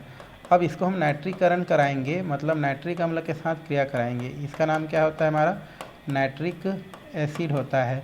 नाइट्रिक अम्ल टूटता है तो ये OH माइनस में और NO2 किस में टूटता है, हमारा प्लस में टूटता है। तो उस स्थिति में क्या होता है, हमारा ये जो हमारा क्या होता है, इसको हम लोग थोड़ा सा कर देते हैं तो ये प्लस हो जाता है और ये माइनस समझते हैं। तो इस स्थिति में क्या हो जाता है, OH और H क्या हो जाता है, यहाँ से आपका निकल जाता है किस रूप में, H2 के रूप में, और NO2 आके वहाँ पर क्या हो जाता है, जुड़ जाता है। ये हमारा हो जाता है NO2। इसको हम लोग बोलते हैं, NO2 को बोलते हैं नाइट्रो और इसको हम लोग बोलते हैं एल्केन। तो नाम क्या हो जाता है, नाइट्रो एल्केन। आप चाहेंगे तो इसको बड़ा करके लिख सकते हैं, जैसे CH3 है और ये हमारा H है, मतलब ये इसका नाम क्या है, मेथेन है, क्योंकि हम लोग CH4 लिखे हैं। प्लस ये हमारा क्या होता है, नाइट्रिक अम्ल, और नाइट्रिक अम्ल टूटता है तो OH माइनस में और NO2 प्लस में टूटता है। तो इस स्थिति में क्या होगा, OH और H क्या हो जाएगा, H2 के रूप में निकल जाता है। तो यहाँ पर क्या बचेगा, CH3, यहाँ पर क्या बचता है भाई, CH3, और यहाँ पर क्या हो जाएगा आपका NO2 जाके जुड़ जाएगा। तो इसका नाम क्या होता है, NO2। एक कार्बन को मेथ बोलते हैं और सिंगल बान है तो क्या बोलते हैं, N। तो नाम क्या हो जाता है, नाइट्रोमेथेन प्राप्त हो जाता है। तो इस तरीक़ा से आप क्या कर सकते हैं, एग्जाम्पल लिख सकते हैं, चाहेंगे तो और भी आप बढ़ा सकते हैं। ये होता है हमारा नाइट्रीकरण। मेरे ख्याल से समझ में आ गया होगा क्या है कैसा है। वैसे प्लस माइनस इसलिए करते हैं ताकि आपको समझ में आसानी से आए। तो माइनस प्लस निकल गया और आपका जो होता है, ठीक है, ये CH3 तो ये प्लस है तो ये क्या हो जाएगा माइनस, तो माइनस के साथ प्लस जाके जुड़ जा रहा है, कोई दिक्कत नहीं है। तो ये समझ सकते हैं और बाद में चाहेंगे तो आप इसको इस प्रकार से रिप्लेस कर सकते हैं। ठीक है, क्या कर सकते हैं आप, रिप्लेस ऐसा ऐसा ऐसा ऐसा ऐसा समझने के बाद ओके ऐसा करके। ठीक, तो हमारा एल्केन में क्या हो गया, हमारा नाइट्रीकरण हो गया। अब हमको देखना है सल्फोनीकरण। क्या देखेंगे, सल्फोनीकरण। तो इसमें हमको देखना है सल्फोनीकरण, सल्फोनेशन। सल्फोनीकरण मतलब होता है सल्फ्यूरिक अम्ल के साथ क्रिया, H2SO4 के साथ क्रिया। तो चलिए देखते हैं मेथेन में ही ये हो जाता है हमारा CH4, ये CH क्या हो गया हमारा 4, इसका नाम क्या है भाई, मेथेन है, मेथेन है। सल्फ्यूरिक अम्ल का फार्मूला क्या होता है, H2SO4 होता है। ये टूटता है तो OH माइनस में और SO3 हमारा क्या होता है H प्लस में, इसको तोड़ना है। ठीक है, तो SO3 और H प्लस, तो ये हमारा हो गया है ना। अब यहाँ पर OH और H क्या निकल जाएगा, यहाँ से आपका H2O निकल जाएगा, तो क्या बचेगा हमारा CH3 और H और SO3H है ना। एल्किल सल्फोनिक अम्ल या मेथिल सल्फोनिक अम्ल प्राप्त हो जाता है। इसका नाम क्या होता है, मेथिल सल्फोनिक एसिड है ना, क्योंकि इसका नाम मेथिल है, इसका नाम सल्फोनिक एसिड है। इसको हम लोग क्या बोलते हैं, सल्फोनीकरण कहते हैं। ठीक है, ये सल्फोनीकरण हो गया। तो ये आपको याद रखना है। आगे हमको पढ़ना है दूसरा नंबर, वो है हमारा ऑक्सीकरण। क्या दिया हमारा, ऑक्सीकरण। ऑक्सीकरण या इसी को बोलते हैं दहन, कंबुजन बोलते हैं। दहन मतलब होता है जलना, क्या होता है हमारा, जलना। तो कौन जलेगा हमारा, एल्केन जलेगा भी, क्योंकि हम लोग एल्केन पढ़ रहे हैं। तो एल्केन का जलना है ना। एल्केन जब जलता है तो दो प्रकार का जलता है भाई, दहन दो प्रकार का होता है हमारा। एक होता है हमारा पूर्ण दहन और एक होता है हमारा अपूर्ण दहन। एक होता है अपूर्ण दहन और एक होता है हमारा पूर्ण दहन। तो पूर्ण दहन जब भी होता है आपका प्रोडक्ट के रूप में कार्बन डाइऑक्साइड और क्या बनता है हमारा, पानी बनता है। जब भी हमारा क्या होगा, एल्केन क्या करेगा, जब पूर्ण दहन होगा तो कार्बन डाइऑक्साइड और क्या बनता है, पानी बनता है, और बहुत सारा क्या करता है, ऊष्मा बाहर निकलता है। किसमें, पूर्ण दहन में, जब पूर्ण रूप से जलता है। अगर वो अपूर्ण रूप से जलता है, कौन, एल्केन अगर अपूर्ण रूप से जलता है तो उस स्थिति में कार्बन मोनोऑक्साइड और क्या बनाता है, पानी बनाता है, और ऊष्मा थोड़ा सा, ऊष्मा क्या नहीं, ऊष्मा निकल भी नहीं करेगा भाई, अब जलेगा नहीं तो निकलेगा कहाँ। ठीक है, तो उस स्थिति में आपका ऊष्मा क्या होता है, आपका कम रूप से क्या होता है, आपका बाहर निकलता है। तो याद रखेंगे, ऑक्सीडेशन में बात करेंगे अर्थात दहन में बात करें तो दहन दो प्रकार का होता है, पूर्ण दहन, अपूर्ण दहन। पूर्ण दहन क्या होता है, जब एल्केन क्या होता है, पूरी तरीके से जल जाता है तो उसको पूर्ण दहन कहते हैं। और पूर्ण दहन में कार्बन डाइऑक्साइड और पानी बनता है और बहुत सारा ऊर्जा निकलता है, जिसका उपयोग हम ईंधन के रूप में करते हैं। अपूर्ण दहन की बात करें तो अपूर्ण दहन में क्या होता है, हमारा जो एल्केन होता है वो कम रूप से जलता है या नहीं जलता है, उस स्थिति में कार्बन मोनोऑक्साइड बनता है और पानी बनता है, बट ऊर्जा नहीं निकलता है। तो आप याद रखेंगे, पूर्ण दहन और अपूर्ण दहन में बनने में प्रोडक्ट क्या होता है, थोड़ा सा अलग अलग बनता है। जैसे पहला हमारा दिया है हमारा पूर्ण ऑक्सीडेशन, पूर्ण ऑक्सीडेशन या पूर्ण दहन है ना, कंप्लीट ऑक्सीडेशन और कंबूजन। तो यहाँ पर जैसे हम मेथेन ले लेते हैं, मेथेन हम लोग लिए, ये हो गया हमारा मेथेन, CH4 को क्या बोलते हैं हम लोग, मेथ और N, तो नाम क्या है इसका नाम, मेथेन। जब इसको आप जलाएंगे तो जलते किसकी उपस्थिति में है, कोई भी चीज़ ऑक्सीजन की उपस्थिति में। तो आपको पता है क्या बनाएगा, ये बनाएगा आपका H2O और साथ में क्या बनाएगा, कार्बन डाइऑक्साइड। बैलेंस कर दो, हाइड्रोजन कितना है हमारा, 4 है, तो 4 हो गया, तो ऑक्सीजन कितना हो गया, 2 और 2 4, तो यहाँ पर आप 2 कर दो, तो ये बैलेंस हो गया। तो मेथेन जब ऑक्सीजन की उपस्थिति में जलता है तो H2O और कार्बन डाइऑक्साइड बनाता है और बहुत सारी क्या करता है, आपका ऊर्जा मुक्त करता है, जिसका उपयोग हम ईंधन के रूप में करते हैं। ठीक है, तो ये हमारा क्या होता है, दहन को प्रदर्शित करता है। ये एग्जाम्पल नंबर आपका 1 हो गया। अगर आप 2 लिखना चाहेंगे तो क्या लिख सकते हैं, C2H6, इसका नाम क्या होता है, एथेन होता है। अब एथेन को भी आप क्या करेंगे, जलाएंगे। तो एथेन को जलाएंगे तो क्या बनेगा भाई, एथेन को जैसे हमने जला दिया तो हमको पता है कि क्या बनता है, H2O और क्या बनता है, CO2। बैलेंस कर दो, इसको 2 बार और इसको 3 बार, तो कितना हो गया आपका, 3 दूनी कितना हो गया आपका 6, और ऑक्सीजन आपका गड़बड़ा रहा है तो इसको हम लोग कितना करेंगे, इसको हम लोग कर लेते हैं 2 बार। तो 2 बार करते हैं तो उस स्थिति में क्या हो जाता है आपका 2 बार करेंगे तो कार्बन कितना हो जाएगा 4 बार, तो ये 4 हो गया। अब 4 हो गया तो हाइड्रोजन कितना हो गया 6 दूनी 12, तो 6 दूनी 12 तो 6 4 10, तो यहाँ पर हम कितना कर देते हैं 5 कर देते हैं। तो 5 दूनी कितना हो जाएगा 6 4 10 और 5 दूनी 10। तो इस तरीक़े से पानी और कार्बन डाइऑक्साइड बनता है और बहुत सारी क्या निकलता है ऊर्जा निकलता है। तो ये हमारा क्या होता है पूर्ण दहन होता है, और पूर्ण दहन से आपका कार्बन डाइऑक्साइड और क्या बनता है पानी बनता है। अगर इसी का हम क्या करें अपूर्ण दहन कराएं, अपूर्ण दहन मतलब इनकम्प्लीट कंबूजन, इनकम्प्लीट मतलब पूरी तरीक़े से ना जले। जैसे एग्जाम्पल के लिए हम लोग देखें तो C2H6 होता है, जब इसको हम लोग जला देते हैं तो कम जो है पूर्ण दहन नहीं होता है, तो क्या बनता है कार्बन मोनोऑक्साइड, और साथ में क्या बनता है H2O। इसका नाम क्या होता है भाई कार्बन मोनोऑक्साइड बोलते हैं ना, CO को क्या बोलते हैं मोनोऑक्साइड कहा जाता है। तो कार्बन मोनोऑक्साइड बनता है। बैलेंस कर दो इसको, ये 2 हो जाता है। हाइड्रोजन कितना हो जाएगा हमारा, थोड़ा सा ज़्यादा लेना पड़ेगा तो 2 कर देते हैं, तो ये कितना हो जाएगा ये हो जाएगा 4 बार, तो ये 4 हो जाएगा, 4 हो जाएगा तो 6 दूनी कितना हो गया 12, 6 दूनी 12 6 4 10, तो ये 5 आ जाता है। तो यहाँ पर आपका क्या दिख रहा है हमारा कार्बन तो 4 हो गया, ऑक्सीजन हो गया 6 दूनी 12, तो 6 दूनी 12 6 दूनी 12, ये कार्बन मोनोऑक्साइड और क्या निकलता है आपका पानी निकलता है, किसमें अपूर्ण दहन होता है। तो ये हो गया हमारा ऑक्सीडेशन में पूर्ण दहन, और अपूर्ण दहन से क्या बनता है ये हो गया। अब हमको देखना है रासायनिक ऑक्सीकरण, देख सकते हैं उत्प्रेरकीय ऑक्सीकरण। तो ऑक्सीकरण में तो वही होता है भाई जिसमें आपका क्या होता है आपका जो है आपका कार्बन डाइऑक्साइड पानी बनता है। इसमें हमको देखना है उत्प्रेरकीय ऑक्सीकरण, किसी भी उत्प्रेरक की उपस्थिति में ऑक्सीकरण होता है तो क्या होता है। जैसे अगर हम क्या करते हैं मेथेन लेते हैं, क्या लेते हैं हम लोग मेथेन लेते हैं, और इस मेथेन को अगर हम उत्प्रेरक दिया गया है, क्या दिया है कापर उत्प्रेरक दिया है, इसकी उपस्थिति में क्या करते हैं इसको क्रिया कराते हैं, तो यहाँ पर पानी और कार्बन डाइऑक्साइड बनने के बजाय यहाँ पर क्या बन जाता है आपका मेथिल एल्कोहल बनता है। क्या बनता है हमारा मेथिल एल्कोहल बनता है। तो इसको हम लोग उत्प्रेरकी क्या बोलते हैं हम लोग ऑक्सीकरण कहते हैं। नियमतः मेथेन को जलाते तो क्या बनता पानी और कार्बन डाइऑक्साइड बनता, लेकिन अगर उत्प्रेरक लगा देते हैं तो उत्प्रेरक क्या करता है अभिक्रिया की दर को चेंज कर देता है, और इस प्रकार से मेथेन और ऑक्सीजन की क्रिया से या उसके जलने से आपका क्या बना देते हैं आपका मेथिल एल्कोहल का क्या करता है आपका निर्माण करता है। तो इस तरीक़े से हम उत्प्रेरकीय ऑक्सीकरण को क्या कर सकते हैं बता सकते हैं। एक होता है पायरोलिसिस, ये क्या होता है हमारा पायरोलिसिस होता है।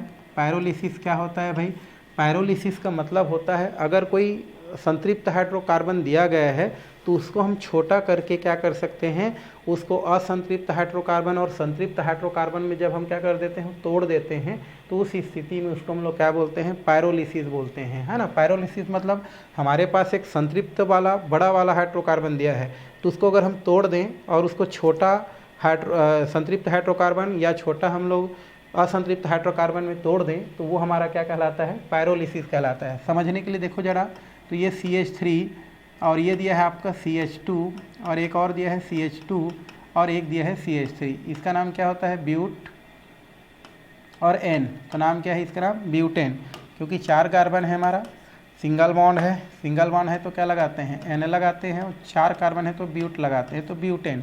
अब जब हम इसको क्या करते हैं पायरोलिसिस करते हैं, है ना, पायरोलिसिस करेंगे तो ये छोटा में क्या हो जाता है टूट जाता है।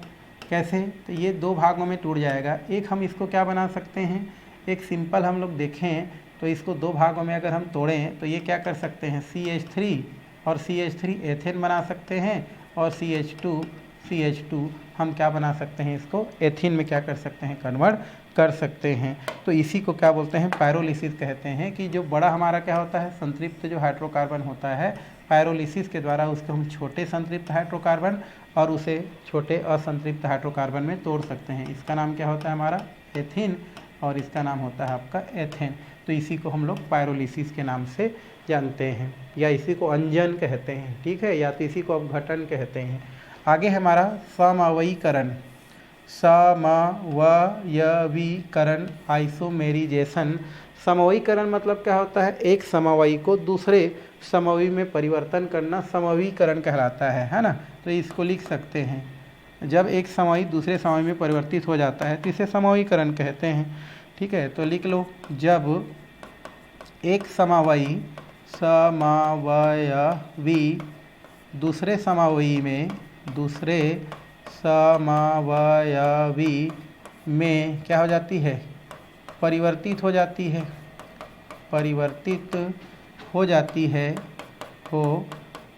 है, तो उसे समवयवीकरण कहते हैं। ठीक है, जैसे एग्जाम्पल आपको ज़्यादा समझ में आएगा एग्जाम्पल में कैसे करना है हमको। तो एग्जाम्पल में क्या करते हैं, जैसे CH3 CH2 CH2 और CH3 सिंगल वन है तो क्या लगाएंगे N, 4 कार्बन है तो क्या लगाएंगे ब्यूट, तो नाम क्या हो जाएगा ब्यूटेन। तो यहाँ पर जब समावयीकरण करेंगे करेंगे तो ये बन जाएगा CH3 CH3 और CH3, इसका नाम होता है हमारा आइसोब्यूटेन। इसका नाम क्या होता है, आइसोब्यूटेन। तो आप देख रहे हैं ब्यूटेन से किस में कन्वर्ट हो रहा है हमारा, आइसोब्यूटेन में, और दोनों का सूत्र भी वही है, अणु सूत्र भी वही है, खाली हमारा कार्बन की स्थिति चेंज हो रहा है। यही हमारा क्या कहलाता है, समवयीकरण कहलाता है, समवयीकरण कहते हैं। एरोमेटीकरण क्या देखते हैं, एरोमेटीकरण क्या होता है भाई, एरोमेटीकरण का मतलब होता है एरोमेटिक यौगिक में कन्वर्ट करना, अर्थात बेंजीन बनाना। यहाँ से हम क्या बनाएंगे, बेंजीन। एरोमेटीकरण मतलब बेंजीन में कन्वर्ट करना। कैसे कन्वर्ट करेंगे भाई, एकदम सरल है हमारा। ठीक है, सबसे पहले हम क्या लेते हैं CH2, इधर हम क्या ले लेते हैं CH2, इधर भी लेते हैं CH2, यहाँ भी लेते हैं CH2, यहाँ भी लेते हैं CH2 और इधर भी ले लेते हैं CH2। नाम क्या होता है इसका नाम, साइक्लो। 6 कार्बन है तो हेक्स और सिंगल वन है तो N, तो नाम क्या होता है साइक्लोहेक्सेन। अब इस साइक्लोहेक्सेन में हम लोग क्या करते हैं, H2 हम क्या कर दें, माइनस कर दें। क्या कर दें हम लोग इसमें, H2 क्या करें हम लोग, माइनस करें। H2 क्या माइनस करें, 3 हम लोग क्या करते हैं इसमें, हाइड्रोजन को क्या कर देते हैं हम लोग, डायरेक्ट माइनस कर देते हैं। क्या कर देते हैं हम लोग, माइनस। कितना को, 3 दूनी 6 हाइड्रोजन को माइनस कर दिए, तो क्या बन जाएगा, ये बन जाएगा CH, ये क्या हो जाएगा आपका CH, इधर आपका क्या हो जाएगा CH, इधर हो जाएगा CH, इधर हो जाएगा CH, इधर हो जाएगा CH और इधर हो जाएगा CH, और इसमें अल्टरनेट क्या हो जाएगा, डबल बॉन्ड। या तो इसी को आप क्या लिख सकते हैं, इस प्रकार से भी लिख सकते हैं, जिसको हम लोग क्या बोलते हैं, बेंजीन कहते हैं। तो यहाँ से आप देख रहे हैं साइक्लोहेक्सेन से हम क्या बना रहे हैं, बेंजीन बना रहे हैं। तो इसी को हम लोग क्या बोलते हैं, एरोमेटीकरण कहते हैं, एरोमेटीकरण कहा जाता है। तो इस तरीक़ा से आप क्या कर सकते हैं, इसको बता सकते हैं। लास्ट में एल्केन का उपयोग है भाई, सिंपल सा, कि एल्केन का उपयोग हम किस में करते हैं, तो कार्बन ब्लैक बनाने में एल्केन का उपयोग किया जाता है, जो छापने वाली स्याही, काले पेंट्स, पॉलिश बनाने में काम आती है। गैसीय ईंधन के रूप में जैसे LPG के रूप में इसका उपयोग किया जाता है। पेट्रोलियम से प्राप्त उच्च एल्केन जैसे पेट्रोल, केरोसिन, स्नेहक, पैराफिन, मोम, ये सब हमारे क्या होते हैं, उपयोगी होते हैं। ये सब उच्च एल्केन होते हैं। कुछ हैलोजन भी उत्पन्न जैसे क्लोरोफॉर्म, है ना, हमने देखा था इधर CHCl3 को बोलते हैं क्लोरोफॉर्म।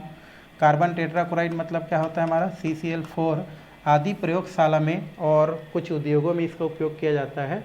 और महत्वपूर्ण यौगिक जैसे अल्कोहल, है ना, ROH, एल्डिहाइड, RCHO, है ना, अम्ल RCOOH आदि एल्केन के उत्प्रेरकीय ऑक्सीकरण से बनते हैं। तो इस तरीक़ा से आप एल्केन के उपयोग को क्या कर सकते हैं, बता सकते हैं। तो फिलहाल ये जो क्लास है उसको हम यहीं पर क्या करते हैं, समाप्त करते हैं।